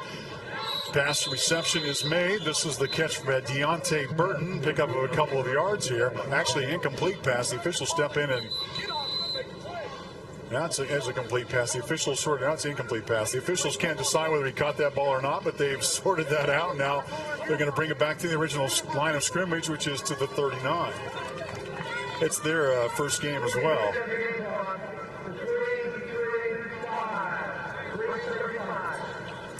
Deontay Burton says, I caught that football, but the thing he doesn't have is the instant replay like we do right here to see, did he catch the football or did it bounce? It obviously bounced. He had his hand under the upper part of the ball, but the back part of the football touched it well enough that even though we don't have instant replay legally here as part of the game, the officials got it right, and we saw it on a perfect instant replay. Burton trying to sell a 2nd down, but there's a play. Deontay Burton goes to the far sideline, makes a nice catch. Pickup is about 6 yards, and that's a big-time receiver there. Boy, I love the way that pattern. He stretched out the arms and looked like a college receiver there. That there was a good catch because he had the ball firmly in his hands as he came to the ground, and if he touches the ground then, after having the catch, it's a legal catch. That's the difference in those 2 plays. But still, the emphasis to get the ball to number 14, Deontay Burton, continues with the West team on those first 2 plays of this possession. Where do they go? Right back to Burton. Inside 3 minutes to go here before halftime. 8-7 again. West leading East. 3rd down play coming. 3rd down and 4. Hand off to Cotton. Cotton can find the edge, gets to midfield. 1st down, West team still on his feet to the 45 to 44-yard line before he's knocked out of bounds. Jamon Cotton on 11-yard pickup. We'll call it 10. And 1st down and 10 for the West squad. There is a 3rd down conversion. You're going to see the running back going from right to left, but watch number 1, Jordan Hart blocking out in front right there. That block by the wide receiver that he had to continue forever waiting for his running back to turn the corner was the difference, allowing the running back Cotton to get the first down. Good job by Jordan Hart. Wide receivers don't only catch the football, they make key blocks as well. First down and 10. Line of scrimmage at 44. Here's Cotton. Cotton trying to find the ball inside, but he's not going to get there. And in fact, the East squad, Zach Callahan out of Mill Valley, who's had an absolutely great week of practice. His coaches say he's just been a beast. Well, he needed to make a big play for the East team, and he certainly did there. He has. He's probably the best defensive player on his way to play at Northwest Missouri State, a powerhouse in Division II football. In the same league, the MIAA is Emporia State. We're playing on Emporia State's field. As you see the big E in the middle of the field, MIAA football, some of the best in the country, led by Northwest Missouri State. And, oh, by the way, Pitt State plays some good football as well. I talk about great receivers. Here's one. Catches almost Jared Hurl. Boy, the receiving unit for the West squad with Jordan Hart, Colin Sexton, Jared Hurl, and Deontay Burton. That is about as all-star marquee as you can get. And it looked like Hurl was going to come under this one and come up with it. Decker throws the ball right onto the fingertips of Hurl. Hurl crossing down the middle of the field. Remember, they had a touchdown pass earlier, finding the seam right along the hash mark. This time, a vertical route, very close to where they threw the earlier one, but this time it was dropped, and, you know, Jared Hurl is thinking about that play. I could have had a touchdown in a Shrine Bowl, but you know what you got to do as a player? You got to forget it just to get back to work. But I'm telling you, it is hard as you think about dropping the football when you're wide open. I'm sure he'll get some more opportunities. Three receivers looking toward Deontay Burton. Burton trying to find a corner there, and the pass is going to be overthrown. He was escorted down the near sideline by defender Anthony Buffalo Meat. But the pass intended for Deontay Burton, and this brings up a fourth down play. So good opportunity to. In practice, they tell quarterbacks like Derek Decker, you can't overthrow a receiver like Deontay Burton. This young man's on his way to play for K-State. Just fire that ball. He'll get to it. Well, that's when you wait in the pocket for the normal amount of time. That time, as soon as Decker got the ball in his hands and saw the laces come to his fingertips, he gunned it. There was no way Burton could get in the area. So the East is able to get into a punt-safe situation, watching for a fake, but it looks like they're going to force the West to punt. B.J. Dean did a nice job of getting the football during the course of the season. He put 10 of them inside the 20-yard line. That's how good B.J. Dean is. And what impressed me most about the punter out of Pratt is the fact that he got that football and, boy, got it away before trouble came. That could have just spelled disaster for the West team. Well, the East was not rushing at all because they were worried about a fake with the West where they were. So if they would have had a rush, it would have been easy to block this kick. But there's no one around even yet. In fact, Dean is thinking about maybe how to run the football, but he does boot it and ends up bouncing into the end zone. So the East squad gets the football at the 20-yard line. So the East about to take the football. This is the sixth time in this football game. The team is a minute 51 to get something done here, down just a single point, 8-7. It's been a fun ball game to call here as the West team scores on the opening drive, and the East team countered with an impressive touchdown pass of their own. And now the quarterback, Garrett Fugate, with 4 receivers. And the West team obviously offsides and a free 5 yards for the East team. Good use of snap count there, and the offensive line stayed in place. No one moved. You know, they don't say the number of the players like they do in the NFL, but if they would have, they had a selection of 3 different guys who came across. 2 of them were back there by the quarterback. So great job on first down, because what are those defensive linemen thinking right now? With 1:51 left in the half, they're going to throw the football. I'm going to sack that quarterback. They look like they were gunning for it. What we're most happy for is the players, as all of a sudden the sun is starting to go down. The temperatures, which were triple digits, may be dipping below maybe mid-90s by now, or at least by game's end. Here's Garrett Fugate. Fugate handled to Fultz. Fultz trying to get the outside, but a nice job defensively by the West team over there to make the play for the West squad was number 10. It looks like Trey Holman. Holman's out of Dodge City. He's got some wheels, and he put it to the test as he brings down Fultz. Well, he kept outside containment, got upfield, and didn't let Fultz get to the outside, so he's able to make a tackle for a loss. Good job by the cornerback coming up and forcing against the run. So it was a first down and 5. Now it's going to be a second down and 6 play coming up for the East squad as the count continues to move down. Minute 15. There's Holman there. Outstanding basketball player as well. Holman will play for Butler Community College. had 40 tackles and a sack. East almost had a delay of game there, so they're going to have to take a timeout to avoid the delay of game. All right, so the East squad, Steve Bueller wants to talk about it, 8-7 ball game. Boy, he's talking about his two sons, mentioning that they mentioned to him particularly, hey, you're going to get it taken care of this year. The East hasn't won in a while, so he's kind of carries the burden on his side. There is some pride between both sides of the state and the west side, and we got the Arc Valley Chisholm Trail League and the Greater Western League Conference and the East ECKL, Sunflower, all those Kansas City leagues. Southeast Kansas with the Pittsburgh bunch, Crawford County. So they know each other. They've heard of one another, but the coaches most like the fact that you got some rivals playing on the same team. These guys were enemies in high school, and all of a sudden they're teammates, and they make friends for life here. Yeah, they had a lot of that on the West squad. It was an unusual year where they'd get an all-star from two different schools that were absolute high school rivals in every sport for 2 to 3 years competing against each other, and now they're in the same dorm room, maybe even roommates. It took a little while for the West team to get used to each other because you've been taught for so long, my small town against yours, and they've heard about each other. Now they get a chance to get together and gang up on the East, but it was unusual. The coaches on the West squad were talking about it, how many times they had kids from two rival schools. They said, you know, the ground breaking, the personal side of being a team took a little bit longer this year than other times for the players to get used to each other. But it's not a problem now. The West are all teammates and believing in each other. Stay down 6, a minute 4 to go until halftime. Catch is going to be made by the back down to the backfield. Downfield, close to midfield. The East squad needed a big play. And out of the timeout, the catch is made by Gage Steckel. He's out of Rossville. And one of the Bulldogs' own, a very physical, good blocker and athletic.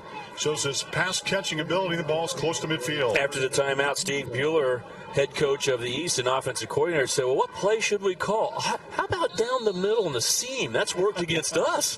When the West called it, and the East has success on that play. He calls his own kid's number. Here's the pass rush is on, and the pass is not going to be gotten away. The sack is made on the play by, among others, like Braden Butcher out of Bishop Carroll got to the quarterback.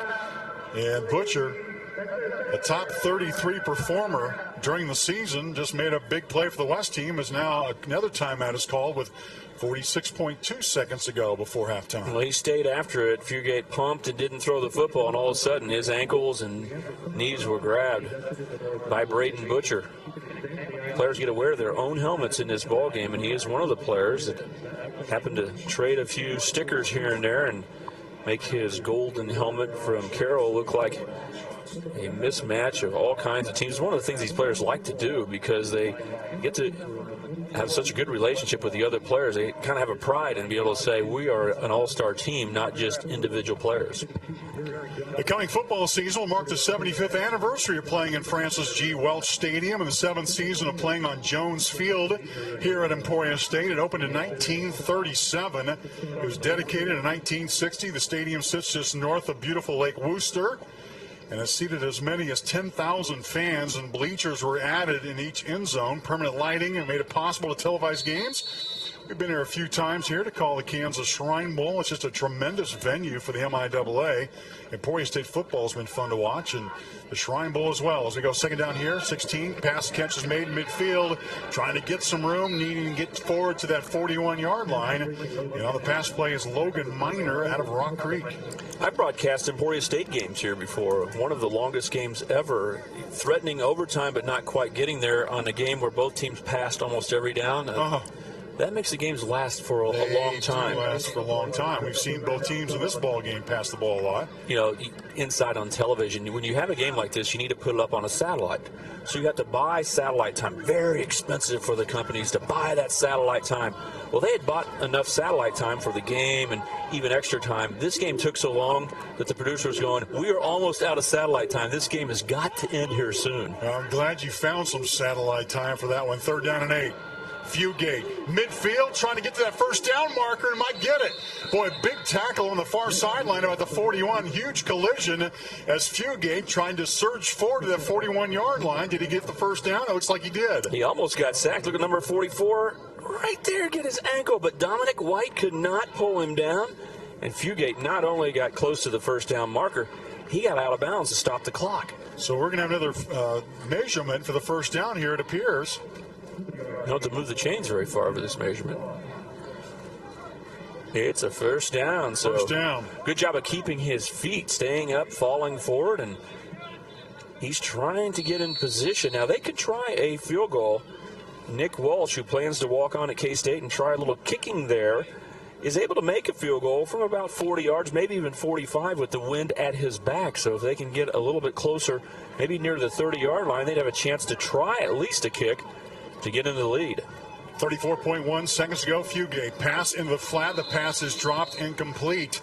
It was intended for Derek Gifford, the fullback, coming out of the formation, but Gifford couldn't hold on to it.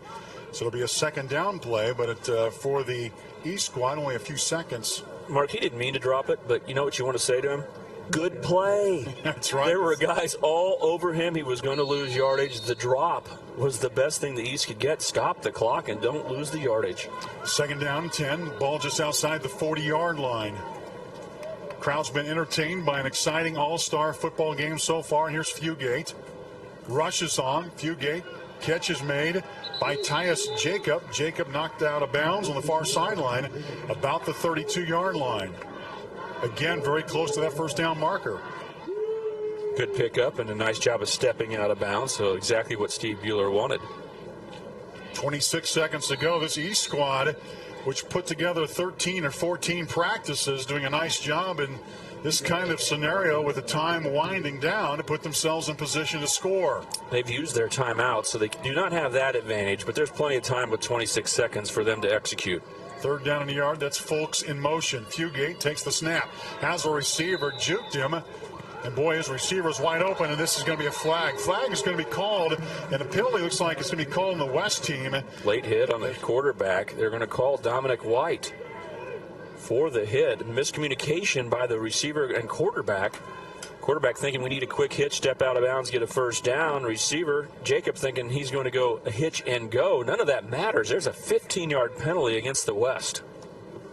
And they're going to mark this yardage off. 15 yards and it'll be huge because it gets the East team in field goal position. Yeah, the quarterback threw the ball. There was plenty of time to stop, especially with the emphasis in football, to not take cheap shots, late hits. Dominic White, an emotional player, an energetic guy, but that time trying to send a message, did get there too late. That is a penalty. A good call by the officials, and now the East can think about throwing the ball into the end zone from the 12-yard line. Actually, the 17-yard line. They got a chance here to score even without timeouts. They should be able to get a few plays off before they have to try for a field goal if they don't get in the end zone. 23.3 seconds to go, 17-yard line, first down and 10 for the East team. Here's Fugate. Fugate looking for a receiver far sideline. The pass was intended for Michael Glatzik. It's an incomplete play. I was looking on the near sideline, the coaching staff of the West squad, to see if there was any complaint about the late hit by Dominic White, and all those coaches kind of held their own until one of the officials sort of made his way to the near sideline, and I think the coaching staff on the near sideline let him have it. Yeah, they understand. Yeah, they can get emotional about it, but if they go back and look at the tape, they'll get a chance to see that it was a good call.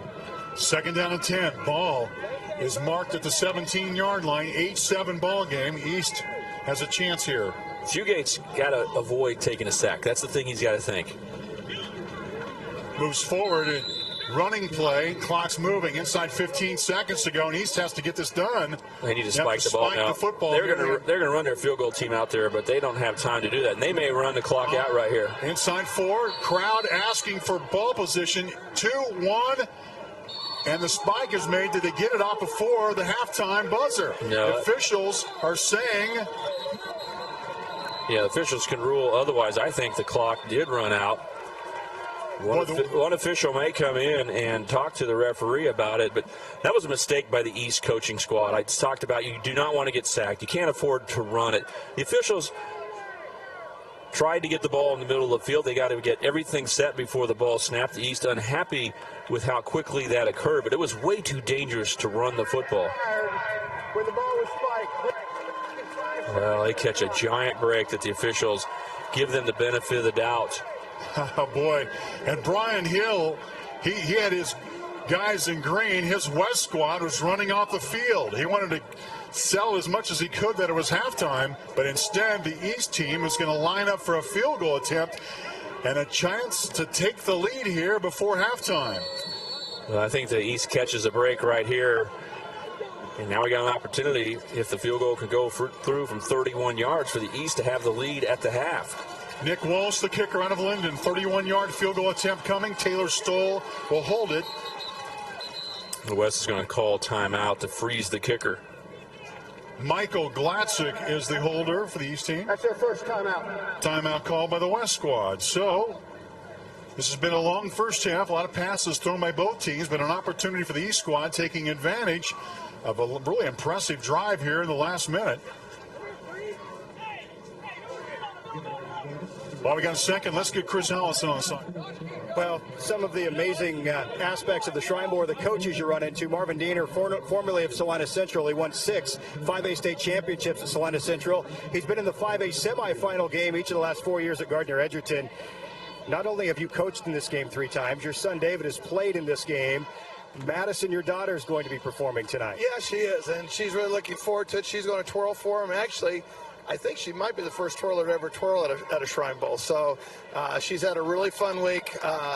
You know, our players get a lot of credit, and they should, and the band gets a lot of credit, but it is a really neat situation where they use so many kids in so many facets, and she's thrilled to be a part of it, and we're looking forward to it. She's going to be twirling fire. Hopefully she doesn't burn up the turf, but it'll be a good time. Coach, great to see you. Oh, it's always great, Chris. Thank you. He's a proud father, a great football coach, and he's enjoying the Shrine Bowl 2012 down on the sidelines, guys. He's been in a lot of high school football games, even when he's not coaching in them. They're going to call another timeout to freeze the kicker once again. And my question is, how well did he coach his daughter at twirling? I would hate to Chris think Allison did not ask that question. You think he has some skills of his own, is what you're alluding to. You know, I mean, just because a guy can coach football doesn't mean he can't do some other things. Well, he may have some other As a father, skills. he may be. Look at that. He probably taught her every one of those moves. With the left hand, too. Well, we got a halftime show coming alongside check presentations. You're going to hear from the band. We got a drill team. You'll meet some important people in the Shriner ranks. And the band's getting ready. That's an all-star band. Those are members of the band chosen by their own high schools. They'll spend about 4 days here in the heat, and they're ready to go themselves. So we're one of the few presentations for football of any level where you'll actually get to hear the band. So we're proud to have that. Hope you stay with us at halftime. Don't go anywhere. A whole generation of football fans have no idea that in the day, back in the old days, at halftime of every college game or high school game, they'd show the band and not always go to the halftime show in the studio. But this is old school tonight. Nick Walsh, chance to give the East a lead. It's blocked. Blocked by Jordan Hart at McPherson High School. And Jordan Hart trying to pick up the football as it's loose to the 40. And down to midfield, now the East has it. A wild ending to the first half, as it ultimately ends up in the hand of Nick Walsh. But that field goal attempt was blocked by the West team's Jordan Hart. And that is how the first half will end. Well, you never know what's going to happen in the Kansas Shrine Bowl, but this is something different. Well, watch Jordan Hart block it. And I don't know if you'll be able to tell, but he starts dancing over there rather than picking up the football. He could have had a touchdown. He was so late in turning around because he was celebrating. So great play on the block. Well, maybe a detriment on the celebration. East fortunate that didn't turn into a touchdown for the West. Chris Allison is on the field. Chris, this has been a wild first half. Well, you're not kidding, Mark, and I'm with Brian Hill. He's the Garden City High School football coach, also a former teammate of mine at Garden City Community College. Brian also played his college football after Garden City here at Emporia State. Good to be back, Brian. I know you want to get out of here with a victory. A little controversy there at the end of the first half. You get the blocked field goal, and now some momentum into the locker room. Oh, absolutely. I mean, that's what we're trying to do is just set it up, give our kids a little bit of a rest, and be able to go out there and make a play. All right, what about the offense, Brian? You've been good vertical, the one long touchdown pass, nearly another long touchdown pass vertical as well. How do you get the other aspects of the offense going? Well, we just got to sustain some blocks. You know, we're doing a good job, but we're just not sustaining anything. And consequently, you put our defense out there numerous times, and, you know, they're starting to wear down. We've got to be able to sustain that and stop the penalties and giving them extra possessions on our punt return. Yeah, you proud of your defense so far? Oh, absolutely. To come away with as many plays and as many things that they've had to put up with in the first half, to only go up 7, very proud of them. Good luck the second half. All right, thank you. Thank you much. Brian Hill, the head football coach of the West Guys, back upstairs. Thanks, Chris Allison. Just like the athletes on the field, the Kansas Masonic Band is an all-star team representing high schools across the state of Kansas, and it is considered an honor to be part of the group. This band has rehearsed under the intense summer heat in preparation for this halftime celebration and is under the direction of Nathan Gay, band director at Emporia State. Let's listen in on the Kansas Masonic Shrine Bowl Band.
Not enough for you?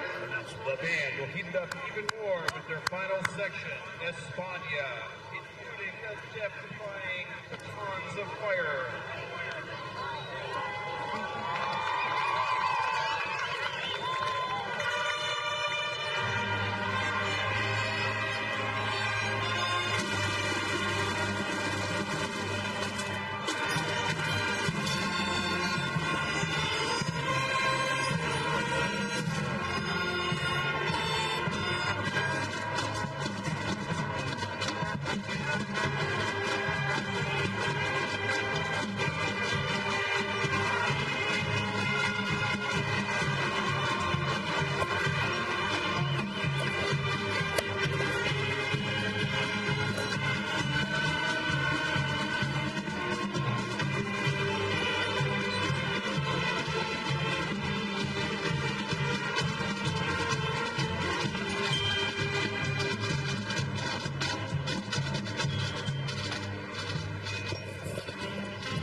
So Nathan Gay directed it. I hope you saw your son or daughter or a representative of your hometown in that band. They were tremendous. This band staff included Gary Zeke, Karsten Burns, Seth Steers, and Ben Riley. Much more to come at halftime, including the Czech presentations, stats and highlights at the end of things. We're back in just a few. West leads East here. The 39th annual Kansas Shrine Bowl halftime activities continue. Summer clearance is here, and remember, only a Honda is a Honda. Right now at Schofield Honda, take advantage of incredible offers like 0.9% on our most popular models, or 0% for 60 months on all new Odysseys, only at Schofield Honda. For a replacement window you'll love, call the name you can trust, Renewal by Anderson. With Renewal by Anderson, you receive a superior engineered window, an easy start-to-finish process, and a company that's part of a 109-year-old Anderson heritage. Right now, for a limited time, receive free installation and pay nothing for 1 full year. One call, we do it all. Don't miss out on free installation. Call today.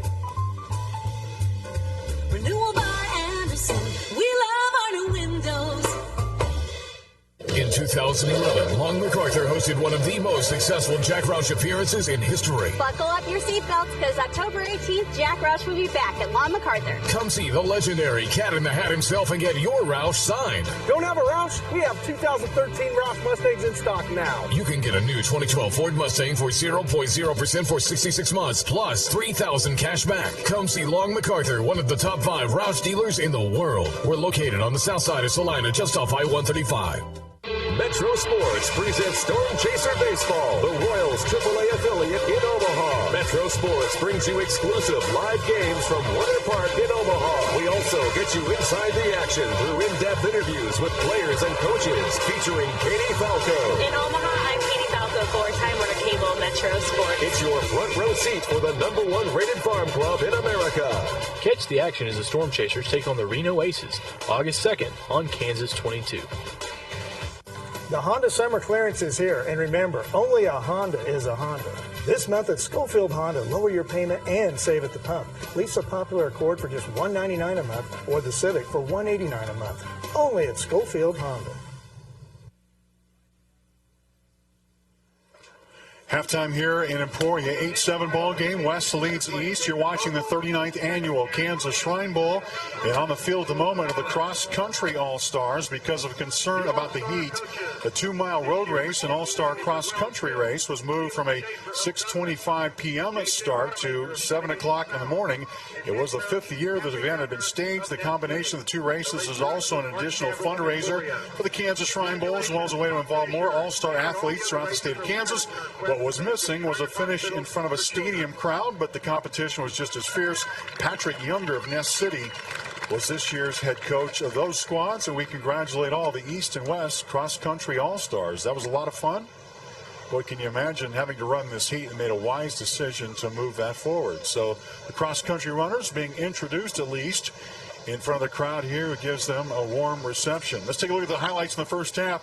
This has been a good game so far. Low scoring, but lots of events, Stan. Well, the game started off with good defense from both teams, and it's been more explosive than the score would indicate with an 8-7 game. But the defense has played steady, and things went well early in the ball game. But then, stepping back to pass, Matt Reed was able to find the ball in the seam, getting it to Colin Sexton, and they had a 54-yard touchdown. They went for two, made it, and led 8-0. But later, after a penalty on the West, continue to drive for the East. It's a touchdown throw. Michael Glassick getting the ball from Garrett Fugate. He goes 55 yards. They choose to kick the extra point, down by 1. The West, trying to make a big play, has a double pass. What a great interception by Mr. And he makes the interception, takes it down. They try a field goal on the last play of the half. Now this kick is blocked, and there is a real opportunity for a return, but it doesn't happen. Took a little too long, Jordan Hart did, after the block. And with that, we go to the half. The West leading 8-7. Both coaches probably a little frustrated. There's Steve Bueller thinking his ball club should be ahead 10-8 right now, but a two-point conversion is the difference for the West. On the field, performance by the Shrine Bowl All-Star Shiner Dance Team under the direction of Megan Van Ann and trained by members of the Emporia State University Stinger Dance Team. So a little something for everybody. Band All-Stars, Dance Team All-Stars. They've spent most of the summer, most of the week here under just incredibly brutal temperatures. And now getting a chance to display their goods in front of fans here. Yeah, so many people involved now. It's pretty cool how there are dancers, there's the band, football players, cross-country runners, a lot of different people involved. And if you go to the pregame meal, you realize it. All teams, all band members, dancers, everyone is eating together at the university cafeteria, and it's great to see all these kids excited about the activities about to come. Between the game, the band, the cheerleaders, and the cross-country runners, all told, upwards of 500 high school students will have participated in one of the activities during the Shrine Bowl in 2012 by game's end. So we enjoyed the Shiner Dance Team. Let's talk about those stats in the first half. Had a little dancing on both sidelines as both teams are trying to get some extra yardage, and the stats, they're pretty even. Passing yards belongs to the East so far, though. Now, the East has actually run a lot more plays in the ballgame, 39 plays from scrimmage to 22 from the West. Each has had a penalty or two that has been hurtful, but when it's all said and done, the East has had the football more, but they've each had one big play.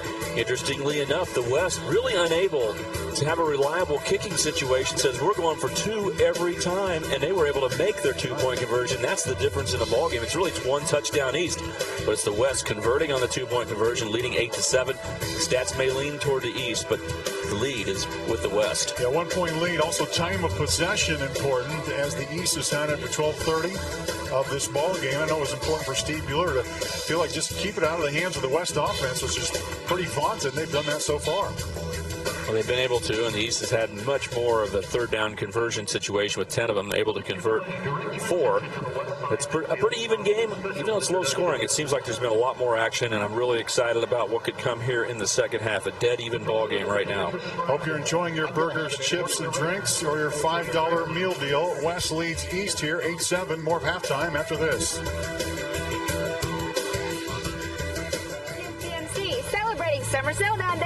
Take advantage of spectacular deals like this 2012 Buick LaCrosse, priced $3,000 below MSRP. Or this GMC Sierra. You can save up to $8,400 right off the top. The only thing better than that is Bennett Buick GMC's award-winning service department. They're not just whistling Dixie when our customers say Bennett's is #1 in service. Folks, get into Bennett Buick GMC today. They'll save you a shipload of money. Well, I got my body feeling well at the Chiropractic Wellness Center. I called 827-7779. Now I'm feeling fine with my spine in line. Chiropractic Wellness Center makes me feel so much better. Well, get your body feeling well at the Chiropractic Wellness Center. Don't miss out on huge savings during the Schofield Buick GMC Summer Sales Event. Right now, receive 0% financing plus up to $2,500 in rebates. That's 0% for 72 months on the Enclave and Acadia. 0% for 60 months on Sierra trucks and Yukons. Even 0% and rebates on the popular Terrain. With savings like this, it's time you make the switch. We made the switch to GMC. Schofield Buick GMC. East Kellogg across from Town East Square. It's irresistible and engaging. It's the internet, and your business needs to be there. But how do you reach the right people? Targeted online content by Cox Media is perfect for local businesses like yours. Use banner ads and video pre-roll to drive traffic from Cox.com to your website and drive customers to your business. It's internet advertising demystified. Online advertising from Cox Media. Your customers delivered. 7 West leads East. Seen this morning game day events, including the annual parade, which began at 10 this morning. Moving along Commercial Street, the main drag at Emporia. It featured the teams, cheerleaders, Shrine officials from around the state, and of course the popular Shrine parade units. It included clowns, tiny cars, motorcycles, and other specialty units from the Kansas Shrine organization. So this morning, quite the event in Emporia. Under hot temperatures again, and here they are. Game day activities continue. We're at halftime, 8-7 ball game. West leads East, and on the field, we have the introductions of some important people, folks that make it all happen for the Shrine organization. I'm just going to list some names. The president of the Kansas Shrine Bowl Board of Directors is Ray Zerflu. Ray leads a 15-man corporate board of directors consisting of successful businessmen, leaders from across Kansas. And joining Ray on the field are the other board members. I'll mention them: Mark Peterson, Larry Bertrand, John Taylor, Floyd Bradley, John Call, Rocky McWilliams, Mark Brown, Larry Wilson, past potentate Stan Jahey, Steve Amagesser, Buck Fisher, Ed Rice, past potentate Bill Hammer, past potentate Gary Bennett. As you can imagine, it takes a lot of folks to put this game together, and certainly they deserve a bow and the applause from the crowd that is on hand. The Shriners are Masons first, and they have leaders of all Kansas Masons, including Don Newman. He's one of the most well-known Shriners among them, the Kansas Grand Lodge of Ancient, Free, and Accepted Masons. And he's on the mic at the moment talking about the organization and what they've been doing in the past and kind of providing an introduction to the crowd on hand. And we can listen in a little bit if you want to. Go to www.beashrinernow.com. Our other websites are shrinersinternational.org and shrinershospitals.org. So again, thank you for your support, and God bless all of you for what you're doing. All right, so that was Don Newman. Don Newman hands the microphone away. They are fortunate to have two representatives of the International Shrine of North America on hand as well. The Shrine is a fraternity of about 500,000 members, and they are proud to have with them tonight from Toronto, Kansas, Jeffrey Souter, and the International Shrine second ceremonial master. And representing Shriners the world over, the president of the Shrine Fraternity, the chairman of the board of Shriners Hospitals for Children, the Imperial Potentate Alan Madsen is from Charlotte, North Carolina. And the check presentations are now underway. The corporate sponsors go beyond merely advertising during our event this evening. They certainly have become the partners of the Shrine Bowl, helping to help others. Companies and their employers are great humanitarians. including Cox Kansas 22. That $2,500 paid for the uniforms on both the East and West squad. And some additional checks are coming for the folks around here. The aim of the Kansas Shrine Bowl, of course, is to produce a first-class statewide family event that brings honor and recognition to game participants, their schools, their communities. Proceeds from the game support the Shriners Hospitals for Children. That's a network of 22 hospitals that provide expert, no-cost orthopedic and burn care to children under the age of 18. The game's purpose is, one, to provide financial aid and support for the Shriners Hospitals for Children. Proceeds from the game support the Shriners Hospitals for Children, which is a network of 22 hospitals that provide no-cost orthopedic burn care children to under 18. And secondly, the purpose of the game is to promote Kansas high school sports and the state's top athletes. Generates over $50,000 per year for the Shriners Hospitals. And so the quote, as we always mention throughout the ball game, strong legs run, so weak legs may walk. The history of the game as the check presentations continue. This is the 39th annual Kansas Shrine Bowl All-Star Game. The first game was actually played in 1974, and among those who played in that ball game, Gary Spaney out of Manhattan High School, Tom Dinkle from Shawnee Heights, Paul Kaufman of Chase participated in that very first game. That's certainly a good legion of players. And other NFL players like Mike Bell, Barry Sanders, Jordy Nelson have participated in it. You just mentioned some names there that's so ironic because I was at a wedding where many of those players were there. Paul Kaufman, Mike Bell joined Gary Spaney when Gary Spaney's oldest daughter, Shaylin, who played basketball at Kansas State one time, married K-State starting quarterback Colin Klein. Almost 500 people went to Arrowhead Stadium for the reception. Coach Bill Snyder was there in the front row, and Deb Patterson, and there was so much athletic ability in the room. I was just, my jaw dropping, telling my wife and others around, going, do you know how many great athletes are here with all these fantastic basketball players that were there, and then great football players. Blake Bell, the Oklahoma quarterback, was there. Shaylin's little sister, Tabor, is a star player at Tennessee right now, and all the K-State basketball players. So I didn't realize, actually, when I was there, there was a big Shriners celebration. Shrine Bowl All-Star. Yeah, Shrine Bowl All-Star. We should have got a picture together there. Reunion weekend, indeed. So the game was the brainchild of several dedicated Shriners who wanted all 5 Shrine Temples to sponsor a high school All-Star game. They developed their plans individually and opted in completely different cities, but here's what happened. We're 2012 playing the 39th annual high school All-Star game. Halftime activities continue from Emporia State.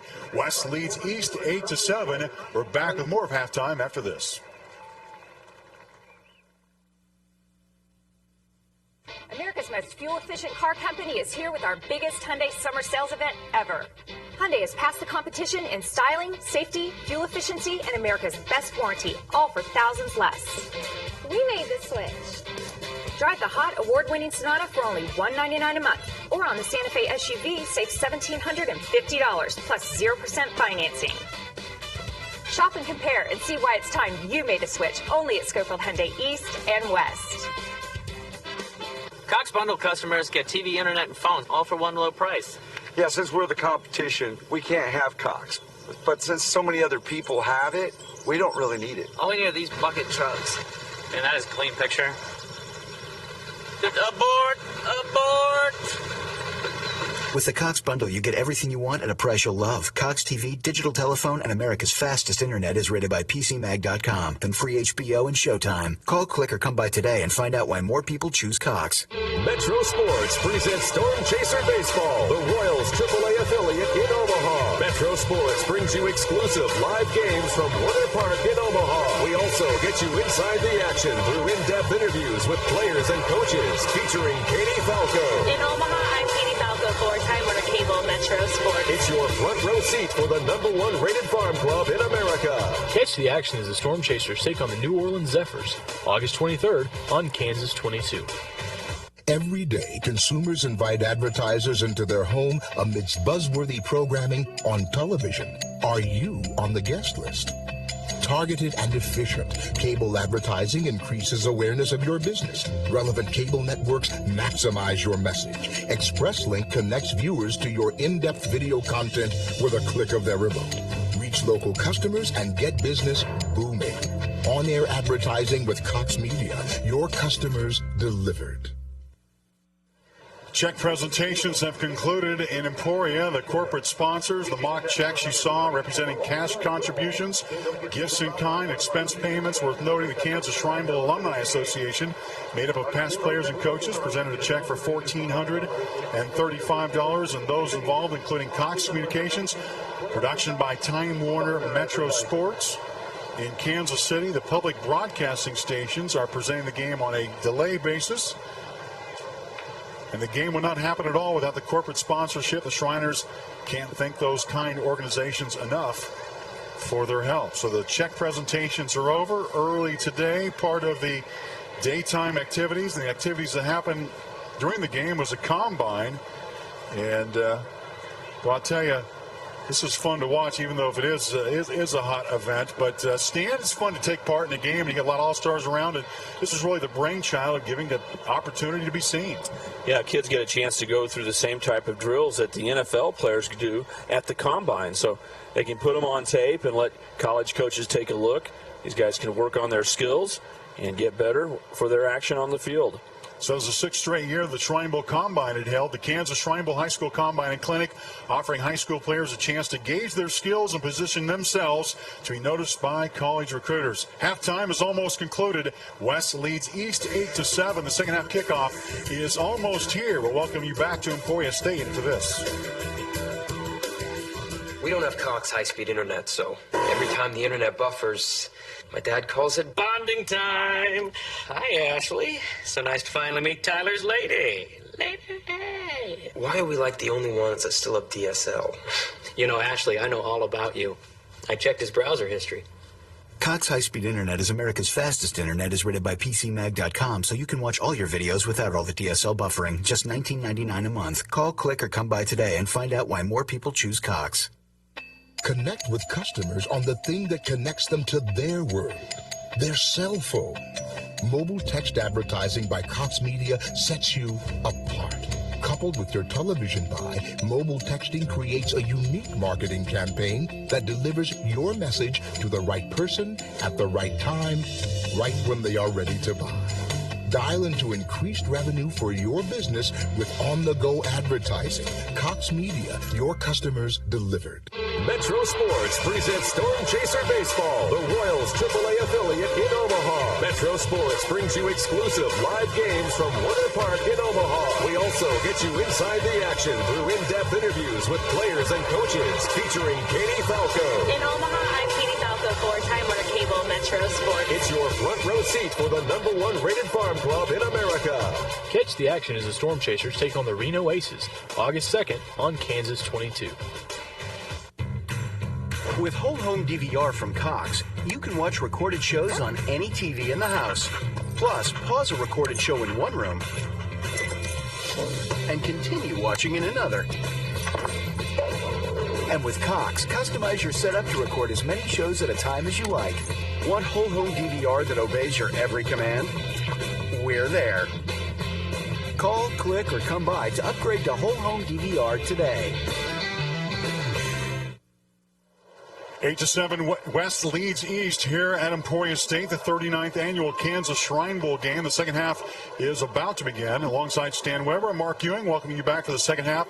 And Chris Allison is on the sideline with the coach. I'm with Rossville Steve Buehler, the leader of the East squad, and just about every statistical category. The East has won the first half, but not on the scoreboard, down by 1. Coach, what was the message in the locker room? Well, we just told the kids that an old saying is you don't win it in the first half, you win it in the second half. And statistically, we're moving the ball. I think we needed to gain some confidence that we could move against the West. We've always struggled. But we also mentioned to them that the last few years has always been close at halftime, and the West has kind of come out and imposed their will on the East. And we want to make sure that doesn't happen this year. You've lived on the edge all night offensively. Nothing really up the middle whatsoever, even attempted. Do you feel like maybe you've softened the middle up? Maybe you could surprise them a time or two? Oh, I think we'll try a little bit of that.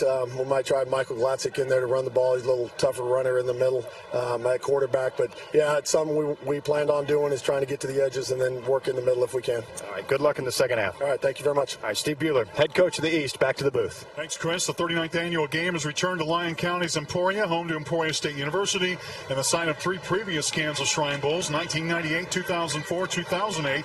Emporia and Emporia State have also been host to the East team's annual training camp since the mid-1980s. The East has won 2 of the 3 games played here in Emporia, doing so in 1998, also 2004, but the West won an exciting one-point contest, 29-28 in 2008. I don't know if you remember that, Stan, but that was one of the better games I've seen. They went right down to the wire, and this game could very well be exactly that, perhaps a lower scoring contest with the same kind of drama. Yeah, it was a very good ball game back when they played it in 2008.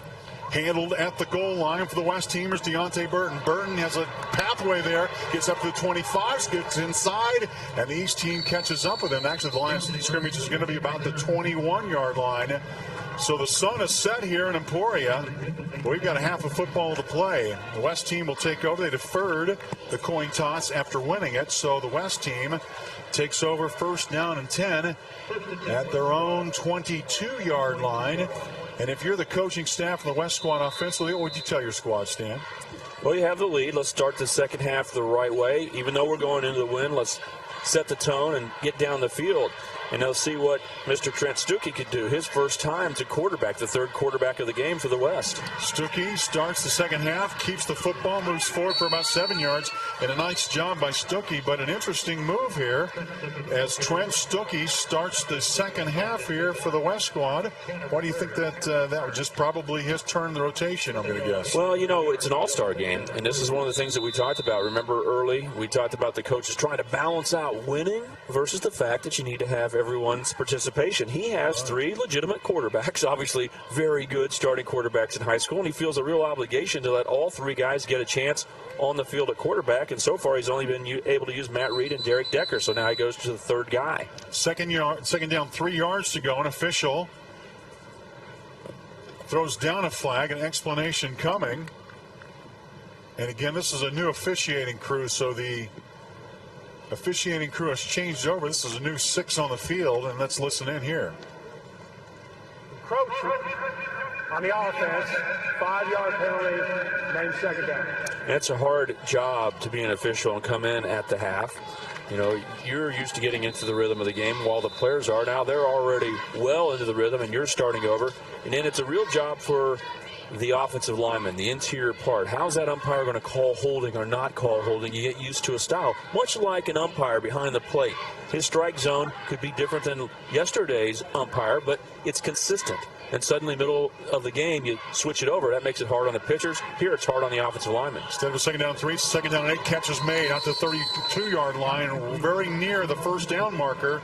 And the catch is made by Colin Sexton. Nice job by the future Kansas State Wildcat to come under that football and come up with it. Nice hands. It was a good catch. Only the second catch of the game for Colin. The first one was a touchdown for the West. This ball is lofted high into the air. He had to reach back, catch the football while he was going down. He did pick up a first down, though, for the West. So the first down marker is at the 32-yard line. West, first possession of the second half. The West squad scored a single touchdown. It happened on the first drive of the ball game. Matt Reed threw a 54-yard pass to Colin Sexton. Sexton there making the catch, getting a first down for the West team as the West goes to work under its quarterback number 3, and there's a snap again and kept by the quarterback. He moves forward. Nice pickup once again, 7 yards. You get a feeling that that's the kind of the play that he wants. And Trent Stuckey on 2 quarterback draw plays has picked up about 6 or 7 yards on both. It's kind of nice. He plays for Sedgwick. He's got that S on his helmet. Kind of looks like Superman, Sedgwick, or Stuckey. Dual threat quarterback. He was a running back that moved to the quarterback position, so do not be surprised if he continues to run the football until the East can figure out a way to stop it. Meanwhile, second down and 4, inside 10 minutes to go here in the third quarter, and this time Stuckey's going to keep it, but the East is going to figure out a way and then some to come up with the play. Cooper McCoy among those in the tackle for the East. You can change things up, but the defense is going to react and get a feel for what's going on. And they've seen quarterback run game enough. As I said, we're going to squeeze this play right here. Good job stepping in and making a tackle for no gain. A lot of East defenders getting there. Among those, Thomas Whitman, who changed his mind from going to Hutchinson Community College to Washburn University. There's Marcus Williams, number 3. He was quick into the play. Going to go to the University of Kansas. Thinking about playing football. Hasn't yet decided if he wants to walk on or not. 3rd down and 7. Pass play. Deontay Burton goes down to his knees. Did he hold on to this play? The official says he did. Moves it forward to the 40-yard line. You may remember a play early on.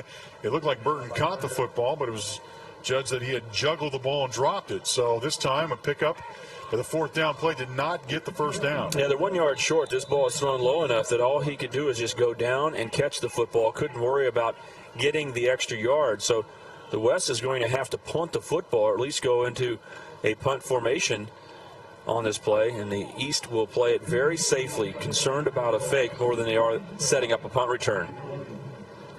So back to return for the East squad. Then is Michael Williams, goes by the name of Junior Williams, and he is very capable. Had 1 kickoff return for a touchdown. Did Junior for his Olathe East High School. Punt is away by Dean. Here's Williams. Williams signals away from it and takes an East bounce, but the West is going to come over. The ball's down to the 30-yard line. And the East defense doing its job again. Jason Swift out of Shawnee Heights High School. He's the head coach, and he's in charge of that East defense, which is, and still, since that first drive, the East defense has done a nice job. Yeah, they have. It's 1 touchdown given up.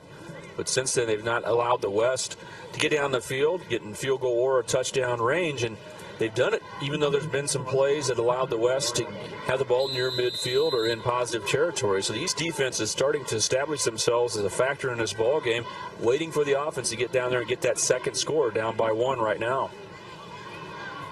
Emporia considered on the East side, so if home field advantage means anything, the East will gladly take it.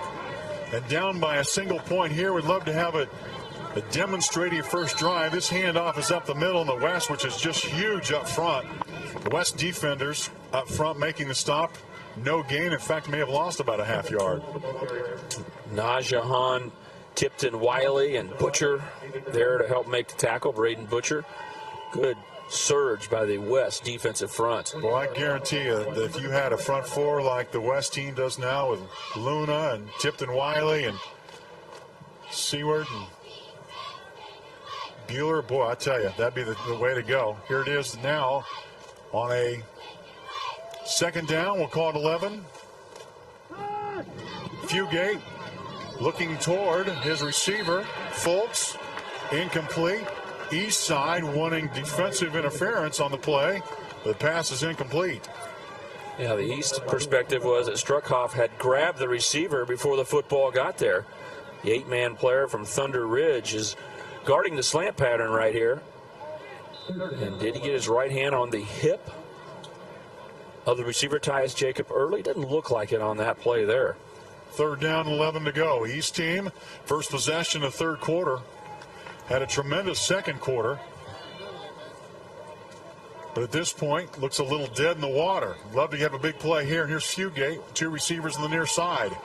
Fugate looking downfield, trying to find some positioning, and he's going to be brought down. He's still on his feet, but not for long, as the West team makes a play. And a sack by the West team, and the East team is going to punt this football away. No room to run for Fugate as the West defenders got there in a hurry. Well, if you look at the drop back on this pass, Garrett Fugate was looking at the rush more than he was downfield to find an open receiver, and a quarterback gets into that mindset. There's almost no chance you're going to get away and make a play. He ultimately gets pulled down after scrambling around for a while. So punt play coming from the 26-yard line. And the West team has 2 back to return this punt. Both are capable of taking it the distance. And guess what? Another flag comes down on another punt play. That keeps the streak alive. It does keep the streak alive. 4 for 4. Officials have changed hands, but the calls keep on coming. Actually, it's 5 for 5. The West just fortunate that there's nowhere close to first down yardage after the 5-yard penalty. They've made a couple of mistakes when it's less than 4th and 5, allowing the East to keep the ball. But this time 5 yards not helpful with the East kicking the ball toward them with the wind, but still not giving up a first down. Nick Walsh, the punter for Linden. He was the quarterback, running back. He averaged 38 yards per punt during his senior season for Linden High School. Punt gets away. Here's Burton. Burton moves forward, 25, 30, and he's dangerous. 40, trying to go midfield, and Walsh makes the play. The punter has to come over to make the play, and the fans on the far sideline who are rooting for the East certainly making note of the nice tackle by Walsh. Meanwhile, Chris Allison's on the side. Chris got a special guest for us, I see. The Imperial Potentate joins us. He is the top Shriner in all the world. Alan Madsen's his name. Welcome to Kansas from Charlotte, North Carolina. What are your impressions of our 39-year-old Shriners Hospital fundraiser football game? Well, it's a wonderful game, and we put on 35 of these around the country. And I'm really impressed with the crowd that you have out here on a hot day like this, and the players that are doing a wonderful job and keeping this game very close. There's a gentleman named Jeffrey Satter who you've been hanging out with. He's from Toronto, Kansas, and in 2019, he's going to be the top Shriner in all the world. We're going to have a Kansan in that seat for the first time in a long time. That'll be great, and Imperial Sir Jeff is a great person, and he's working his way up on the line. It takes 10 years to get to the top, and he's going to make a great leader. $2.5 million from this game raised over the last 39 years. We love it. Congratulations. Thanks for coming and seeing us here in Kansas today. Thank you for having us, okay? All right, back to the booth, Mark and Stan. Thank you, Chris. There's a pass play and a catch by, looks like, number 5, Cole Shanky. Shanky out of Madison High School with a big catch, and the West is in position. Started this drive at the 45-yard line of the East squad and comes out firing. Fake the jet sweep, throw the ball where? Right down the seam. That's where the West has had most success today. This time Cole Shanky making the catch. Good throw by Trent Stuckey on the first play of the possession to get a 33-yard gain down to the 11-yard line. Inside the red zone goes the green squad, the green West team. And into play quarterback is Trent Stuckey. Stuckey in to take another possession here as this team moves into position. 3 receivers to the top side of your screen. They give us to Jamon Cotton. Cotton cuts back, trying to get to the 10-yard line. But there to make the play looked like Gage Steckel of Rossville and others, if I read the number right. And Steckel making a play. Remember, Steckel made that big catch earlier, so he's been a two-way player out of Rossville. And Steckel in this ball game has made another play, 38 tackles and an interception for his Rossville Bulldog. In fact, on his career, had 100 tackles, 4 interceptions, 3 sacks. Nice career at Rossville. And on his way to Washburn, hopefully to play well in the rivalry game right here against Emporia when given a chance next year. Second down play coming. Jordan Hart and others on the West squad looking for an explanation here, as Jamon Cotton got only back to the line of scrimmage, and the call is coming here. Prior to the snap,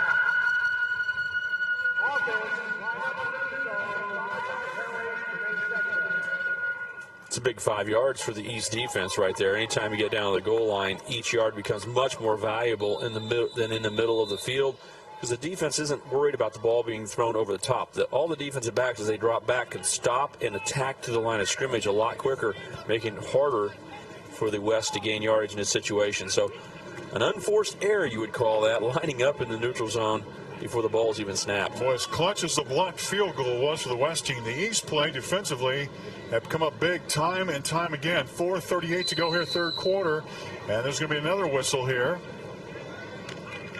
before the ball is snapped, and an explanation coming here. Brian Hill of Garden City High School, 15 years he spent. Delay of game, 2 unforced errors in a row.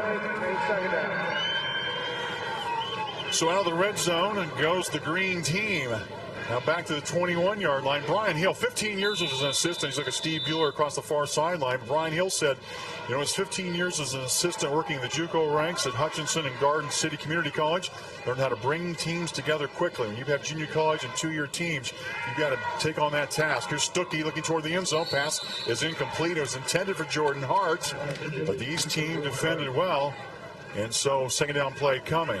Mark, let's put into perspective how big those penalties were. to the West. It's always a big deal when you're down near the goal line and get pushed back, but it might just change how long your field goal is. Remember, the West does not believe that they can even kick PATs. Right. So driving them back doesn't move their field goal range. They have no field goal range. They've got to try to score. So getting all the way down to the 1 yard line to get a first down is going to be hard. So second down and about 21 in the end zone. Going close to the end zone, and it's going to be incomplete.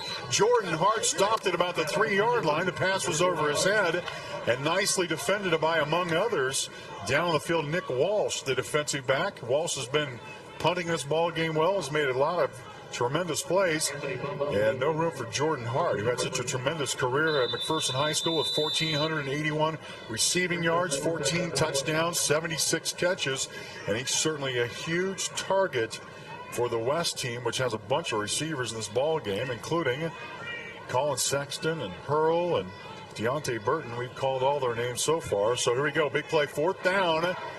The 21. No field goal effort coming from the West team as Trent Stuckey needs to get down to the 1 yard line to get a first down. Pass in the middle. It's dropped. But it wouldn't have been a first down anyway, and the East is going to take over. The East defense does a tremendous job. The West was knocking at the door, but the East squad does the job defensively. They throw the ball down the seam, but with this ball being thrown low, even if caught, it's not enough for a first down. The 2 5-yard penalties, a big blow to the West chance of scoring. The East stops them with the help of the penalties and now get the football only 1 point down. So first down and 10 for the East team, strike the 21 yard line, only down a single point. The East team would love to get a rest on defensively. If their squad can get a roll offensively here, trying to pick the momentum of their East team defensively doing the job.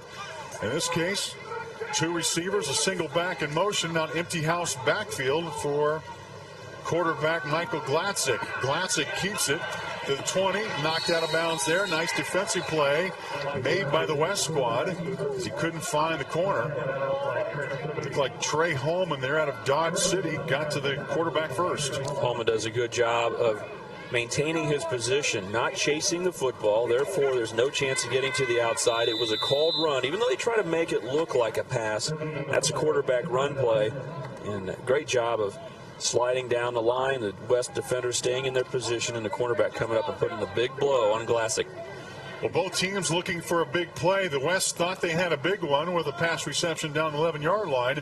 Instead went backwards thanks to penalties, and the East team gets a break. Here's Glatzik on the rollout, looking for a receiver. Has a receiver. Catch is made, and the next catch made by Cooper McCoy out of Blue Valley Stillwell. Number 7 with the catch.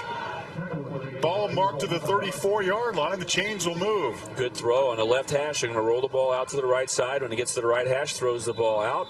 Right on time. Tyus Jacob able to catch the football, stay in bounds, and a first down for the East. Good execution on the rollout pass. It's one of the favorite plays of the East. They like to get the quarterback on the move when he's throwing the football. Glatzik, 3rd family member in 3 years to play in the Shrine Bowl. Dad Larry, brother Tyler played in this ball game. Michael Glatzik following a family tradition. Officials step in, whistles blow. We've seen a lot of that so far in this football game. Flags flying. Movement on the right side. Looks like Zach Gogler probably moved for the East. That'll be a 5-yard penalty. Prior to the snap, false start on the offense, 5-yard penalty, remains first down. Sometimes you're excited about getting downfield. You think the ball's going to be thrown to you, and you take off a little bit early. So Steve Bueller on the far sideline trying to come up with a play here. The first down plays that have been long have marched the end of a promising series for both teams. And the East team needs a play here. First down, 15 to go from the 29-yard line. Here's Glatzik. Pass play, catch is made. Looks like Tyrus Jacob on the far sideline. He's a big target. He's certainly athletic, has deceptive speed. They've tried to put the ball in his hands. In this case, he held on to the football. East has done a nice job of throwing the ball underneath the coverage. The cornerback's dropping off, covering his third of the field. They just take the quick hitch underneath in front of Trey Holman and pick up some yardage, make up for the penalty, and gain an extra yard as well. Having a 5-yard penalty on the offense when it's first down is a better situation than on second or third down. You can just calmly say, we still have 3 downs. We can call our plays a little bit different. We can get that 15 yards. Those 5-yarders hurt more when it's past first down, when it's second or third. Empty house backfield, second down and Niners. Glatzik going to keep it, trying to get to the 40-yard line. Nice defensive play made. It looked like the young man from Junction City High School, Dominic White, the 6'1", 205-pound linebacker, first team all 6A, and he steps in and gets to the quarterback. Well, it looks like they're going to get some yards. A good kick-out block by the guard, Snell, but then the defender comes up and fills. So what it looked like was going to be a nice run ends up being a very short run because of the tackle. What a good tackle by Dominic White. So third down and 9 for the East team. Looks like he's roping a steer right there. 2:03 to go, third quarter. That front four for that West defense trying to get to Glatzik in a passing scenario here. 5 receivers. Glatzik has a receiver. Midfield couldn't get him. The ball drops right in front of the receiver in midfield. Fourth down play is coming. But Glatzik put it close on the numbers. Connor Middleton out of Olathe Northwest was the intended receiver. It looked like he might have had the receiver from the left to right open, but he didn't throw it to him. He threw it further downfield trying to get the ball to Middleton, but the ball was underthrown, and East is forced to punt, but with the win at their back, they had a hope for good field position. Last time there was a big return that gave the West the football after the return in East territory. Fourth down play at the 35-yard line. Deontay Burton signals that he doesn't want to touch the football, and he'll let the East figure it out. And the East will down at the 32-yard line. But the West defense does the job, gets the East team to punt the ball away. And in an exchange of punts so far, the West offense is now set to take the field one more time. There was some fear, certainly, just from looking at things, the way that the West has themselves set up offensively.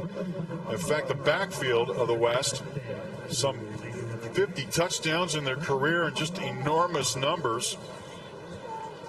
Over 1,100 yards from the quarterback, and then you throw in that offense with Tanner Fisher and Jamon Cotton, Reno County duo, huge numbers, 4,380 rushing yards, 71 touchdowns last fall.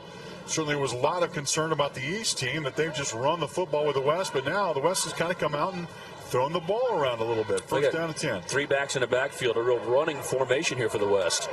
And so the really first look at a running formation for the West team comes with 1:31 to go, and that looked like Fisher out of Bueller High School.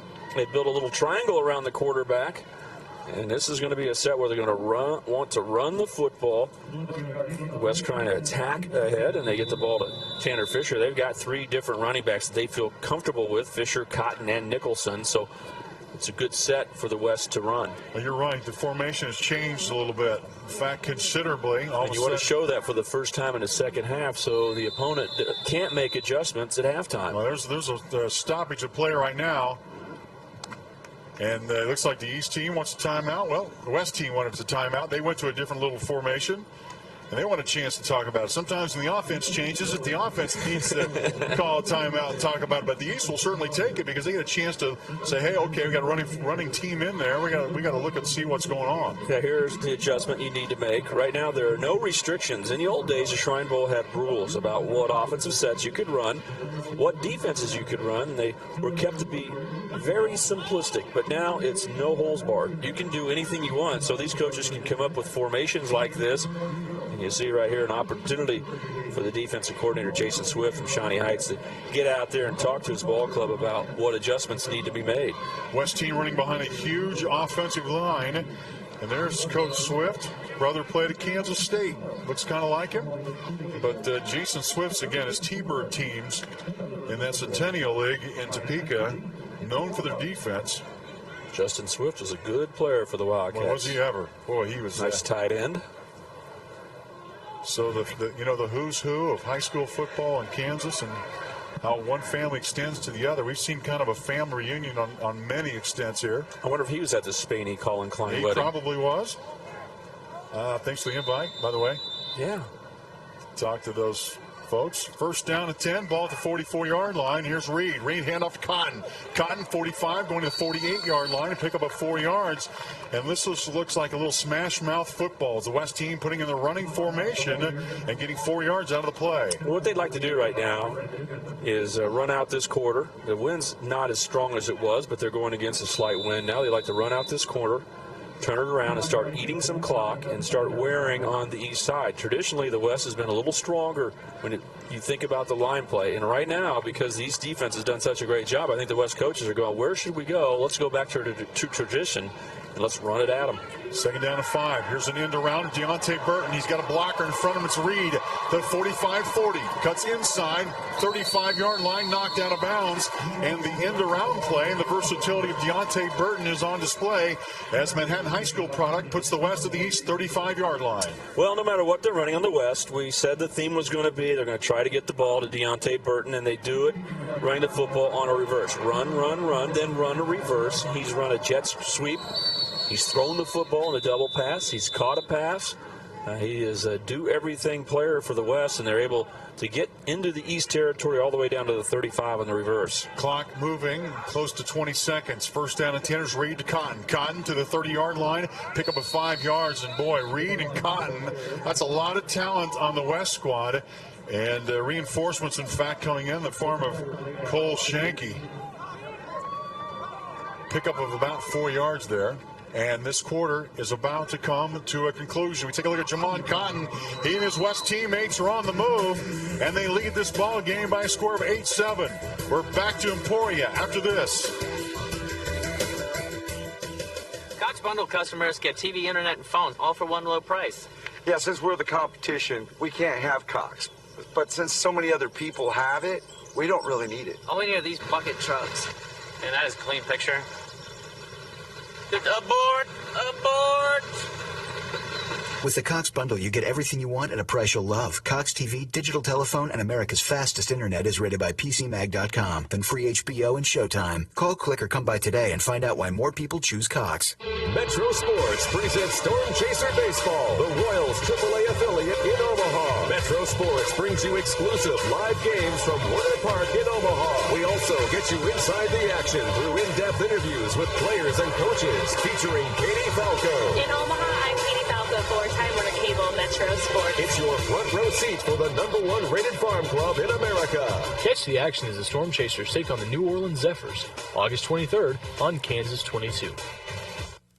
It's irresistible and engaging. It's the internet, and your business needs to be there. But how do you reach the right people? Targeted online content by Cox Media is perfect for local businesses like yours. Use banner ads and video pre-roll to drive traffic from Cox.com to your website and drive customers to your business. It's internet advertising demystified. Online advertising from Cox Media. Your customers delivered. We don't have Cox high-speed internet, so every time the internet buffers, my dad calls it bonding time.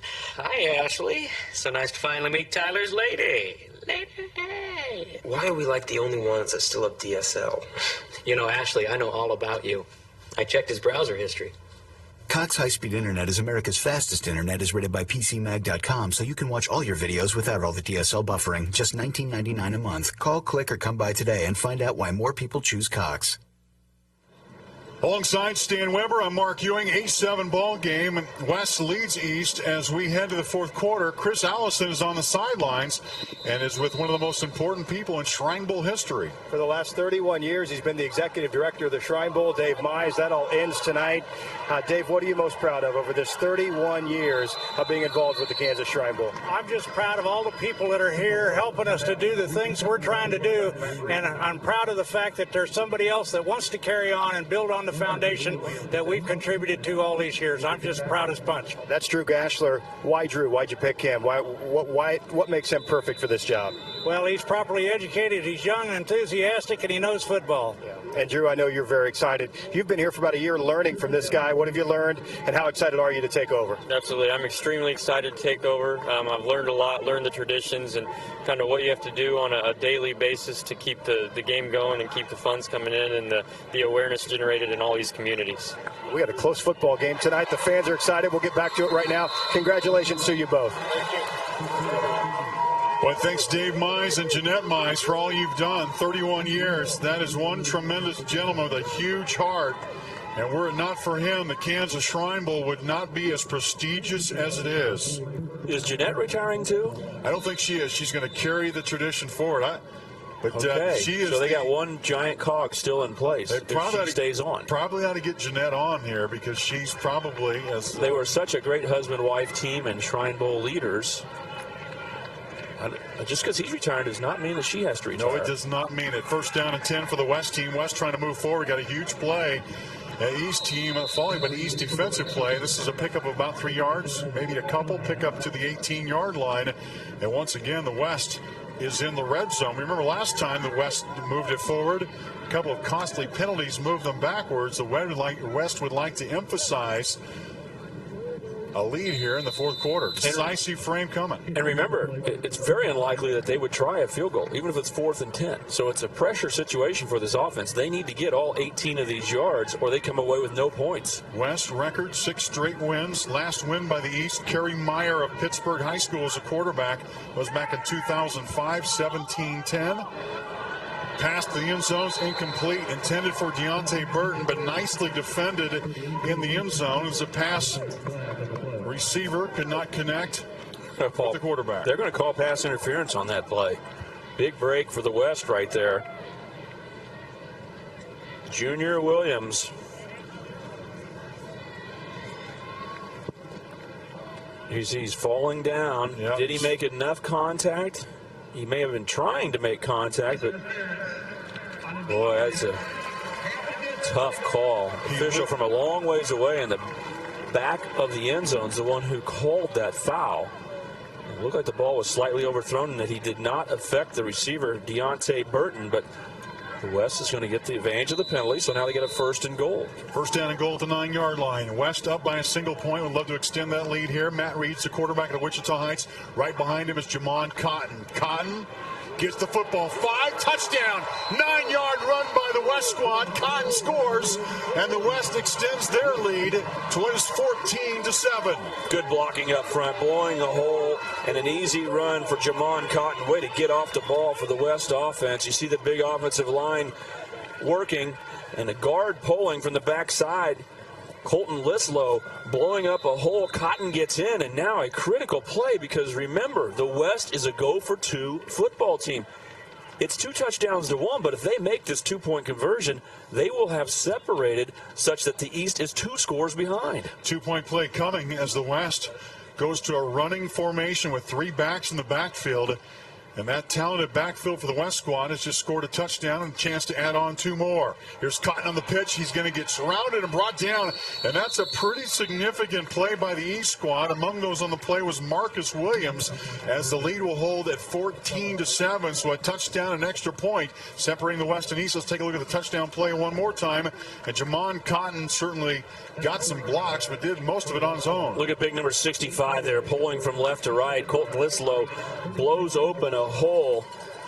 Look at your left side with the red helmet right there. Boom. And then a missed tackle by the safety. Tanner McCrary was unblocked, but by the time he reacted, he couldn't get to Cotton because he had cut back. Jamon Cotton gets in for a touchdown. Nice execution by the West out of that running formation. They showed it here in the second half.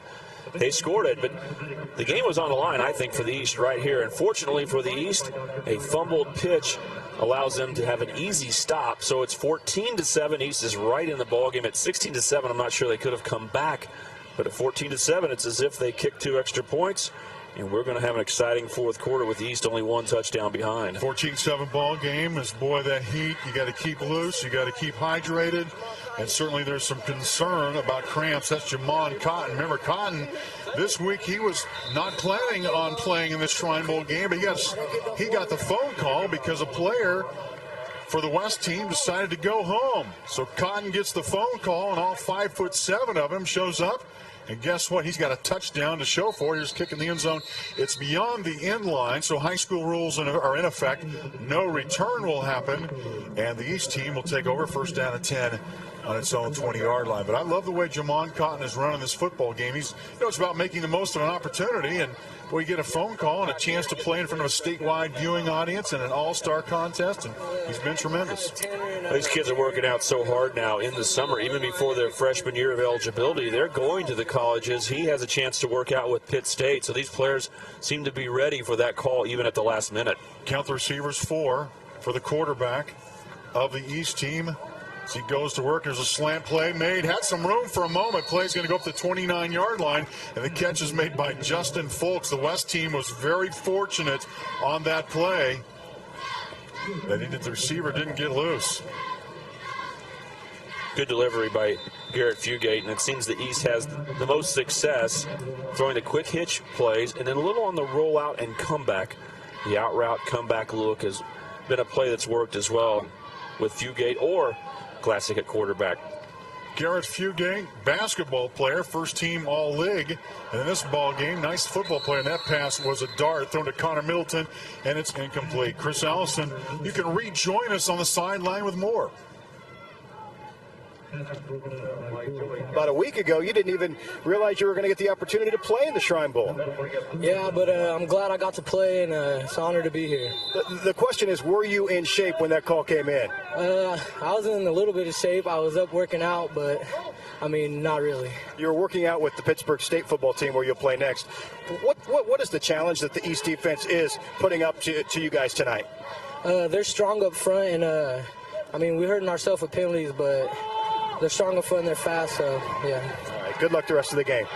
Jamon Cotton with that last touchdown. Guys, back to the booth. Thank you, Chris. And a big play. Was there a catch made? The officials say the catch is made down to 47. And what a play by Garrett Fugate, who throws up a prayer, and the East team comes down with it to make a first down and move the chains forward. What a play by the East team here. Are you kidding me? Look at this. Upfield. Back around, no chance of throwing the football. Oh, yes, there is. What a strong arm. Throws it right over the defender to Logan Minor. What a catch by Minor as well. That ball thrown behind him. A bullet caught it and took the hit. That is not how you draw it up. But it's a first down for the East in West Territory. Logan Minor is going to walk on at Kansas State as a senior. 18 touchdowns, 1,207 yards. So another player with a lot of numbers, and the snap's not so good, and Fugate's in trouble. Better get rid of it. Now dances out of bounds at the 42-yard line. He had a chance to get rid of it and throw that football away. I think he was uncertain as to what exactly he wanted to do with it. Regardless, it all starts with a snap of the football stand, and when that doesn't happen, disaster can happen. Well, he couldn't throw it because his offensive linemen were past the line of scrimmage. Remember, they faked the pass look in the quarterback run game. He knew smartly it was a run play. And when he stepped out of bounds, I was saying, well, it's too bad he didn't throw the ball away. But you know what? I noticed a lot of offensive linemen downfield blocking. He would have been penalized, so he had to just step out of bounds after the bad snap. Second down and 20. Here's Fugate. Fugate has a receiver. The catch is made at midfield. Tackle is made there. A pickup of about 8 yards. Both receiver and defender doing a nice job on the play to both catch the football, secure the football, hold on to it, and a nice tackle made there after the catch was made. We've been saying that all night long on the edge. Trey Holman has not missed tackles. Even though the East has completed some passes in front of the defenders, you haven't seen the West miss those tackles.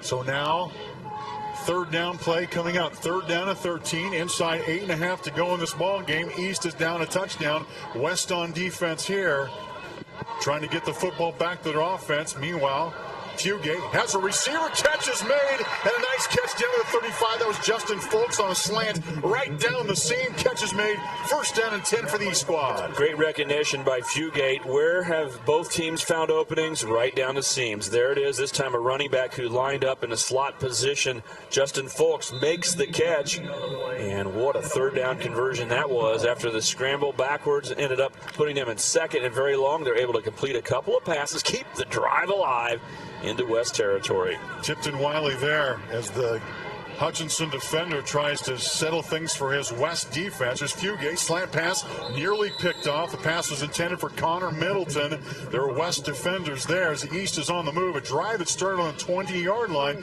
looking impressive at this point as it moves down to the 36-yard line and well into West territory, and nearly a pickoff there. Garden playing out. Joey Capel had the best angle, scooting out from his linebacker position underneath that slant to get the football. Dangerous pass by Garrett on first down. 2nd down and 10. Line of scrimmage is at the 35-yard line. Fugate has had the controls on this one, has 4 receivers, 2 to the near side, 2 to the far side. The catch is made. This one by Connor Middleton, but the tackle again is made by the West Squad's Trey Hallman, the starting free safety for the West Squad, and he certainly made his presence felt in this ball game. Just 5'9", 170 pounds. But he is a sure tackler. Perfect form tackle. Head across, grab the legs, drive through with legs and shoulder pads. Good job by Trey Hallman. The East team just converted a 3rd down and 13, now 3rd down and 7.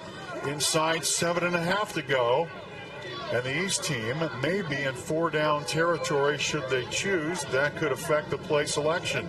4 receivers, one of them, Middleton, goes in motion. And there's Fugate on the rollout. Fugate's going to keep it 30, 25, dives forward to the 24-yard line. The first down marker's at the 26. The East squad gets a rushing first down from its quarterback to move the football forward to the 24-yard line. It's a run-pass option. He's looking downfield. No one's open. We've seen he has the capability of running the football and falling forward. Nice dive out of bounds past the first down marker. And the East continues to drive, trying to answer the West touchdown with one of their own. And the West team defensively, they got the folks breathing pretty hard down there, hands on their hips, as the East team, again, the drive started at their own 20, and now down to the 24-yard line, down a touchdown and an extra point to the West squad.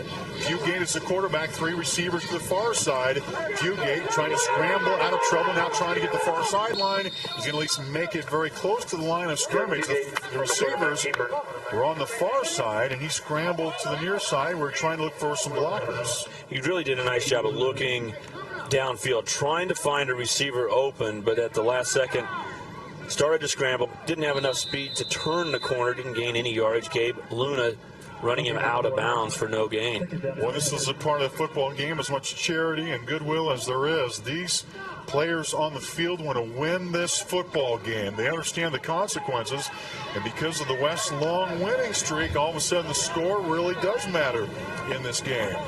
As we go to 2nd down and 10, ball's at the 24-yard line. Here's Fugate. Fugate, seam pass dropped. It was intended for Middleton. Middleton had it for a moment, bounced right off his shoulder pads, and an incomplete pass. Pinball almost on that play. Middleton missed the ball, but Folks almost got it. Watch this play. Fugate delivers the ball. Ball tipped by defender, then offensive player, and then almost another offensive player. The West tipped that football before it got to Middleton, went off of him, and Folks almost got the football. It's all said and done. It's an incomplete pass. And right now at this point in the game with this long drive, these players are worn out. I mean, you are looking deep inside yourself to have the energy to make a play. Look at Fugate walking around. He's a tired quarterback scrambling around the way he has. Double tight end look, double receivers, man in motion, whistle coming from the officials. Timeout being called by Steve Bueller. See, Bueller saw that they had taken too long. Fugate was taking his time. See, he's saying, let's go. We got to get going, get moving. But when your quarterback's scrambling around and a little tired, he slows down the pace. It's kind of settling your heartbeat. You know, being a basketball player, if you're going to shoot a free throw, you do it at your pace. You take your dribbles. If your heartbeat's not at the right level, you take a deep breath. You can't do that with a play clock. He called timeout and said, hey, you cannot afford to delay a game here. Well, it's hard to believe the last time the East won this All-Star game, Kerry Meyer of Pittsburgh was the quarterback, of course, launching a career in the NFL. That was 2005. That seems a long time ago, but the East very well aware of it. The two teams who would win one year or another, and it was unusual for a team to win back-to-back games, and all of a sudden the streak began with the West squad winning some close games along the way, but last year really signaling a shift of football power to the West side as they won sizably in Hayes. But East considered the home team here, trying to take advantage of it And certainly the East team has played a little motivation this week. Yeah, it's been long enough that Kerry Meyer not only had a great career as a wide receiver for KU, he is now in his third year as an Atlanta Falcon. That's how long ago it was. He won 17-10 at KSU Stadium before it was named Bill Snyder Family Stadium. Third down and 10. Trick play coming. The West team, pressure coming. He's got it. Ball is loose. Gladzik, though, is going to be tackled down. Michael Gladzik down the play for the East team, trying to put in some trickery on a third down and 10, but it backfires. A loss of yardage, and now a fourth down play coming up. That really didn't have a chance from the get-go. But it was a good call. When you run in reverse to a guy that's been in the game as a wide receiver, no one would notice that he also has the capability of throwing the football as a quarterback. But the best defensive player this week for the West has been Gabe Luna, number 56. He is the one player that did his responsibility perfectly. When you're the backside defensive end, what you're taught is to look for the reverse. And he was right there to stop it. Fourth down coming, and guess what? The West just jumped offside. However, it is a fourth down and 24, so 5 more yards. The kicker again, Nick Walsh. I want to mention that. Ball start on the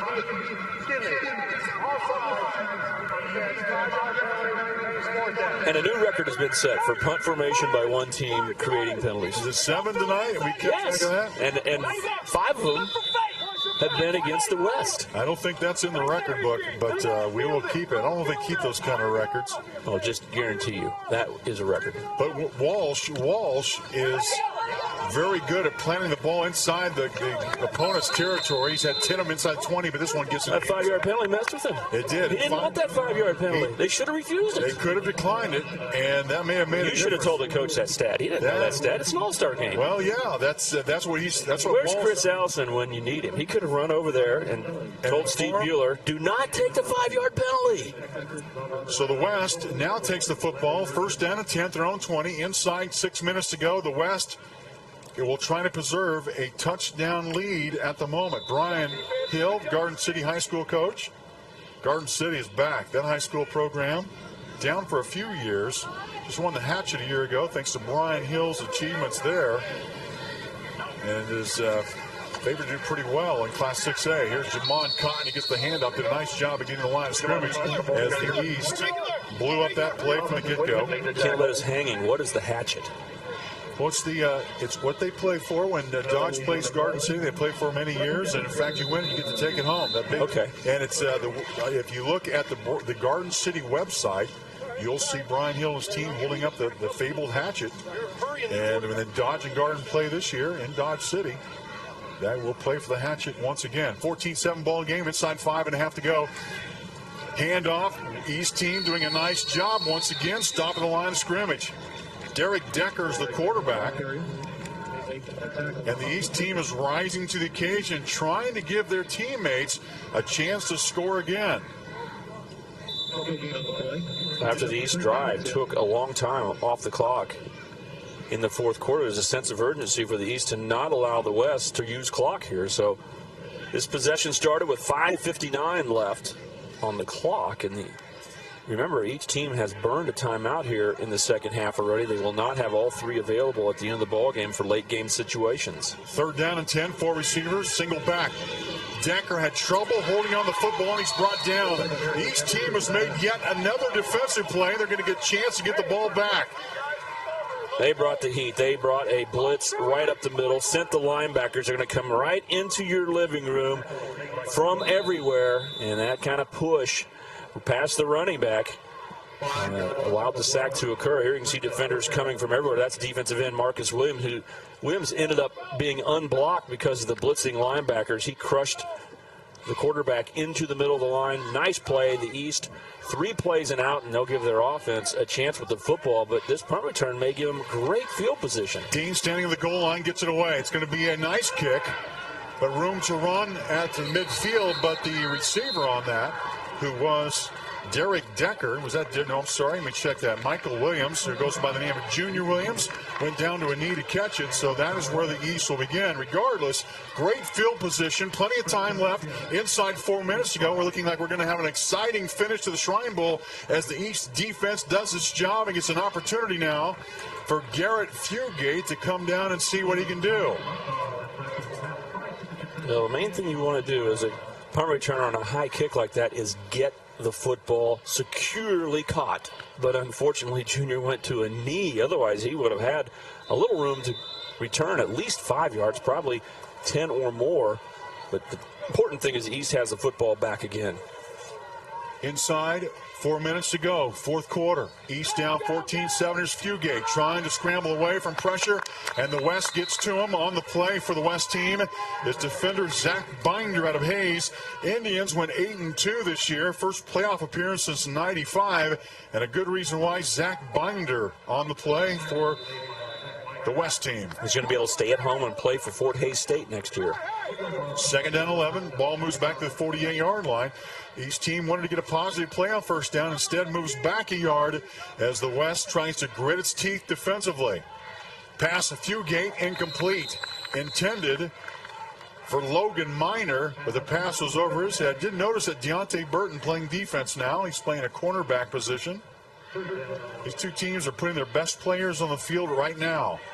But the West squad's still a little worn out. You look out on the field, they got hands on their hips, a universal sign of football players being gassed.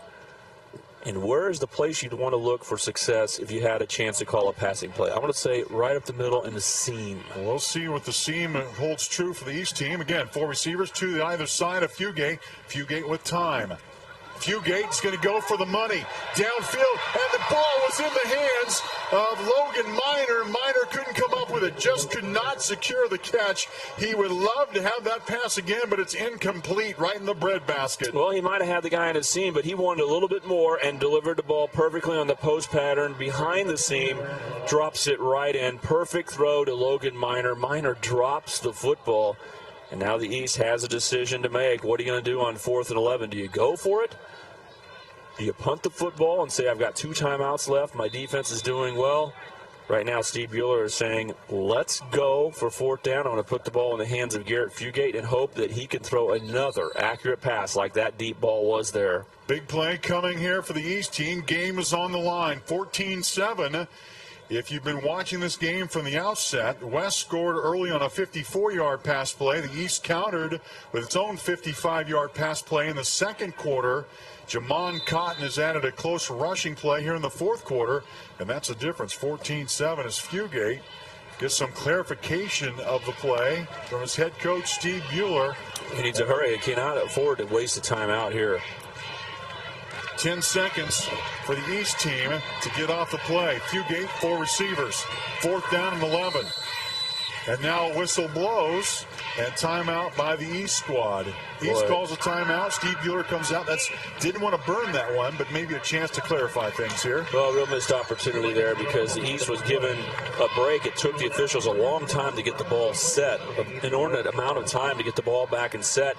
And then you get 25 seconds on top of that, yet they didn't get out of the huddle very quickly. It's one of the problems when you have an all-star game. It's not like you work on 2-minute drills day after day like you can with a normal team. So now this is almost double or nothing. With a 4th and 11, you almost have to make it because you've only got 1 timeout left. The West would take over the football in great field position if they're stopped right here. So even more pressure put on.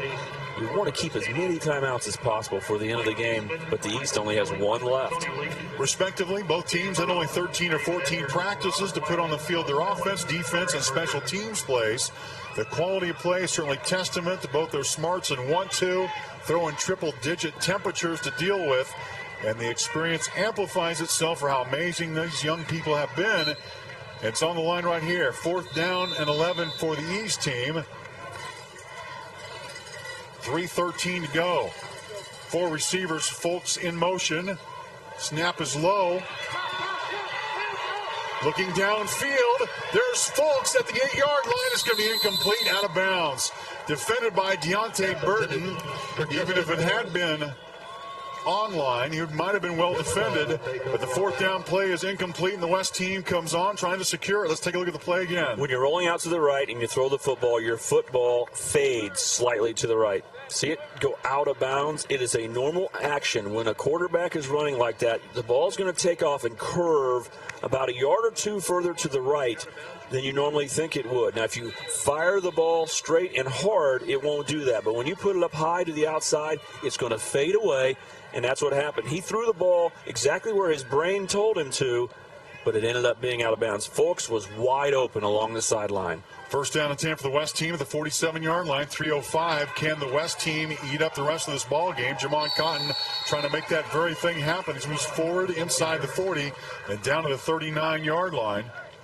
And you ask, how do I know that? Oh, yes, I have to admit, from experience. I've had that happen to me so many times where you think you got the guy, you throw it exactly where you think it should go, and for some reason the ball acts differently than it does when you're throwing passes with your feet set. It fades away and ends up being incomplete. So 2nd down and 2 for the West team, who can afford to take its time in moving the ball down the field. Trent Stuckey is the quarterback out of Sedgwick, and he's got running backs around him, including Jamon Cotton and Tanner Fisher. Give is going to be to Cotton. Cotton forward inside the 40 down the 37-yard line. It will be a first down for the West team as the pickup is about 3 or 4 yards, and the West team needed just a couple to move the chains. That might be enough to win the ball game, but definitely one more first down will ice the game. So a running formation that worked for a touchdown drive to give them their 2nd touchdown of the game is the exact formation that they're using here. It's fit very well. Brian Hill happy he has this formation and this type of style to try to run out the clock. 14-7. West leading East. West trying to march away the final minutes of this ball game. And inside 2 minutes to go here in the 39th annual Kansas Shrine Bowl being hosted at Emporia State University. Again, he's telling his quarterback, wait till the last seconds of the play clock before snapping the ball. Stuckey, here's Cotton. Cotton gets hit the line of scrimmage. And he spins forward to the 35 to 33-yard line. I'll tell you what, Cotton did a nice job of holding onto the football because that handoff wasn't clean. And the East guys are going for the ball right now. They need the ball back, and they had Jamon Cotton's number. And they were scrapping away at that football. Nick Walsh came off the edge and tried to stick his hand in there to take a swipe at it and almost pulled it away. But, again, Brian Hill calling his quarterback over, telling him what to do, but mostly he wants to waste time for the quarterback. It's harder for your team to stand at the line of scrimmage, so the coach is actually keeping him over there, keeping everyone's mind off of everything that's going on because he wants his team to be in the same rhythm. Get up to the line, get ready to go. 2nd down and 8, ball at the 34. Here's some trickery. Stuckey moves forward, but the East makes a defensive play. Inside a minute to go. Good timeout by the East right here because you only have one. You want to call it after the 2nd down play because the West may be tempted to pass the football. If they pass it and it's incomplete, it works as your extra timeout. So you don't wait because you have one till after 3rd down. Right. You hope you bait the West into a pass play. So time stops if the pass is an incomplete pass. And the West team facing a 3rd down scenario with the running unit in for the West team. The East, in fact, beat the West 16-14 in the very first Kansas Shrine Bowl back in '74. This 39th edition is rolled into Emporia with another lineup of both teams featuring the best of the best in the state of Kansas. The list of Kansas Shrine Bowl All-Stars over the years is certainly the who's who of high school football in Kansas. And we are continuing another chapter tonight with an exciting contest. In fact, I don't know about you, Stan, but I looked at some of the MVPs on the list over the years that we had a part in naming, and some of those names you'll certainly recognize. And then some you won't. Dreamius Smith out of Wichita Heights, Josh Smith out of Hutchinson. KU-bound players, Nate Dryling's having a tremendous career. 2009, he was the West MVPs at Pittsburgh State. But there's some other players who are MVPs that were playing their last game of the year or had a... Was Barry Sanders on that list?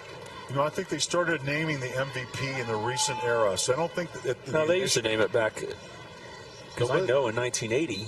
The list only goes back on this one to 2003. I think Barry Sanders did win it in 1981. And that was a coming out party. I won party, it in 1980. That was a little bit of a coming out party Yeah. for Barry Sanders. Exactly. A little bit of what this Hall of Fame player is going to look like from Wichita. 3rd down play. Deontay Burton, handoff. Trying to find the corner. Gets to the 30. Jogs forward. 25.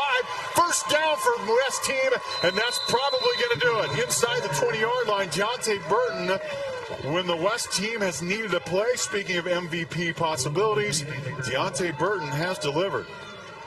It started with the philosophy that he needed to get the football, and the game ends with him getting the football. I didn't think the West would pass. I thought they would run, use as much clock as possible, but heck, they don't have to worry about the clock now because Deontay Burton makes the run around the right side. First play of the game, jet sweep to Deontay Burton.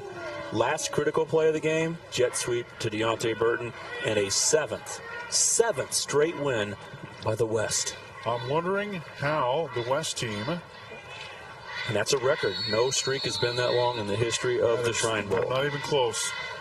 As time starts to march away here inside, 24 seconds ago, Deontay Burton, Jamon Cotton, and Brian Hill, his coaching staff, which includes Brandon Clark from Derby, Ryan Cornelson of Hayes, Greg Slade of Rose Hill, Matt Beeler of Conway Springs, and Mr. Webster out of La Crosse. And the West team is going to win this ball game. Final score from Emporia. West 14, East 7, and the West team has won its 7th consecutive Kansas Shrine Bowl, scoring on the first drive of the ball game and then adding a securing touchdown in the 4th quarter to defeat an upset-minded East squad by a score of 14-7. So, Stan, this was a heck of a ball game. Both teams certainly had their moments in this one. Yeah, it was a low-scoring football game, but I thought there was a lot more action on offense than you would think by just seeing the score. East definitely had their chances tonight, made a couple too many mistakes, but you know, my MVP of the game, in a weird way, is the guy I pointed out right when the play was made. Early in the game, 0-0 ball game, fumble on the field, definitely East defensive players all over the place, about ready to get the first turnover of the game, and the big left tackle, Darius Peterson, dove in for the West. Saved the football, somehow did not bobble it, recovered the fumble. Next play, Matt Reed hit his receiver, Colin Sexton, for a 54-yard touchdown, and the West had the lead. I think that was the biggest play of the ball game. An offensive lineman keeps the play alive with a fumble recovery. You don't see it very often. Kind of a subtle play, but I think it changed the whole game's dynamic upside down with that fumble recovery. And certainly as you look at the roster of both teams, the West and East, over the years to come, you're going to see a lot of these names playing college football, be it in the Kansas Jayhawk Community College Conference or in the MIAA or perhaps at Division I, Kansas State or Kansas. Some of the hometown heroes you watched will be playing football at the next level. And on the other hand, there are a number of players, including Matt Reed, who will be wrestling at the University of Oklahoma, who have played their final football game as an athlete. Daniel Durbin's going to play basketball at Fort Scott Junior College, a big offensive lineman for the East. So there are a number of guys who are playing their last football game, and congratulations for going out on a high note for those guys, getting to play in an all-star game like this. Congratulations to the East and West. You played well. This was fun to watch. West wins at 14-7. We're not done yet. We're back to wrap up this football game. The West has won the 39th annual Kansas Shrine Bowl All-Star Game. With Whole Home DVR from Cox, you can watch recorded shows on any TV in the house. Plus, pause a recorded show in one room and continue watching in another. And with Cox, customize your setup to record as many shows at a time as you like. Want Whole Home DVR that obeys your every command? We're there. Call, click, or come by to upgrade to Whole Home DVR today. Every day, consumers invite advertisers into their home amidst buzzworthy programming on television. Are you on the guest list? Targeted and efficient, cable advertising increases awareness of your business. Relevant cable networks maximize your message. ExpressLink connects viewers to your in-depth video content with a click of their remote. Reach local customers and get business booming. On-air advertising with Cox Media. Your customers delivered. Metro Sports presents Storm Chaser Baseball, the Royals AAA affiliate in Omaha. Metro Sports brings you exclusive live games from Warner Park in Omaha. We also get you inside the action through in-depth interviews with players and coaches, featuring Katie Falco. In Omaha, I'm Katie Falco for Time Warner Cable Metro Sports. It's your front row seat for the #1 rated farm club in America. Catch the action as the Storm Chasers take on the Reno Aces, August 2nd on Kansas 22. Cox Bundle customers get TV, internet, and phones all for one low price. Yeah, since we're the competition, we can't have Cox. But since so many other people have it, we don't really need it. All we need are these bucket trucks. And that is a clean picture. Abort! Abort! With the Cox Bundle, you get everything you want at a price you'll love. Cox TV, digital telephone, and America's fastest internet is rated by PCMag.com. Then free HBO and Showtime. Call, click, or come by today and find out why more people choose Cox. West wins it by a score of 14-7. The celebration continues here at Emporia State. Our Chris Allison is amongst the throng down there with the MVPs. Chris? Jamon Cotton, the West Side most outstanding player, a late addition to the West squad from Hutchinson High School. You won 2 state championships at Hutch High, and you finish your career with the most outstanding player award and a victory in the Shrine Bowl. How does it feel? I mean, it feels great. I wasn't supposed to be here in the first place, and to come here and play and meet all the kids and stuff for the hospital and get the MVP is tight. When the call came, how hard of a decision was it to leave Pittsburgh State immediately and get over to Salina to work out? It wasn't hard at all. It's an honor to get to play in this game, so, I mean, it was an easy decision. Congratulations. I appreciate your time. Garrett Fugate is the most outstanding player from the East Side, and bittersweet, I know, because you had a 6-game losing streak you were trying to snap. You had a really solid game, obviously, but came up a little short. Yeah, it's really frustrating because I'm very competitive. We really wanted to win, and we heard about the streak all week. That's what we were trying to break. But, you know, it was fun, and like Jamon said, this is for the kids, not for us. Now, what did you get from the entire experience of this week? You know, it was a really eye-opening experience, and it was awesome. Those kids are great. It's an honor to be able to play a game and earn some money for them because they deserve it. And they're the real all-stars. 15 years from now, you may not remember the score, but you'll remember that experience for sure, Garrett. Congratulations on your game and your experience this week. All right, thank you very much. The 2 most outstanding players of the 2012 Kansas Shrine Bowl, Jamon Cotton and Garrett Fugate. Guys, back upstairs. A couple of nice trophies to have. Thanks, Chris Allison. Again, Cotton and Fugate, the MVPs. Cotton, 8 carries, 46 yards, had a touchdown. He's the leading rusher for the West team who really went to the offensive game on the ground when it really mattered. Meanwhile, the MVP for the East squad, Fugate, threw the ball 32 times, completed 16 of them for 204 yards, did have a touchdown at 15 carries for 19 yards. Also notable statistically, Deontay Burton, the receiver, slot back for the West team, 3 carries, 44 yards, also 3 catches, 19 yards. So on the field, pictures continue. Stan Weber, final thought from you about how this game went. 7 straight for the West team. Well, the West comes out on top, and it seems like, hey, it's just another game in a streak, but that's not the way I look at it. Remember, these players have nothing to do with the guys who played before them. It was a close, competitive game and a good performance by these kids. The main thing is strong legs run so weak legs can walk, and it's fantastic that these young players realize what they're able to do to create funds and energy for the Shriners Hospital and all the kids to get a chance to go get healed for free. The other point of it, the start of football season. It's an honor to have this football game start. You know, the NFL Hall of Fame game's a week later than this game, so those that are just waiting and can't wait for football get a chance to enjoy football with us tonight. So thanks for doing that for all the viewers. Let me mention the 40th annual Shrine Bowl will be played on the last Saturday in July at Washburn University in Topeka. The Shrine Bowl moving to Topeka next year, returning to that site. It hasn't been there for a few years. The game time is going to be 7 o'clock. Pregame show 6:30. Mark down July 27th. 2013. Meanwhile, enjoy your football season. It's going to be tremendous, and follow some of these athletes. In 2 years, the game will return to Pittsburgh. That'll be the 41st annual Kansas Shrine Bowl as the tradition continues. As we close the telecast, we wish to pass along our thanks to the Shriners of Kansas, and especially to Dave and Jeanette Mize, Bob Fiedler for his help with the game notes, Emporia State Sports Information Director Don Weiss, Athletic Director Kent Weiser, production courtesy Time Warner Metro Sports. Our producer director has been Curtis Lorenz. Once again, the final score, the West wins it, winning the Shrine Bowl for the 7th straight year, 14-7. For Chris Allison, Mark Davidson, and Stan Weber, this is Mark Ewing saying thanks for watching the 2012 Kansas Shrine Bowl, and so long, everyone, from Emporia.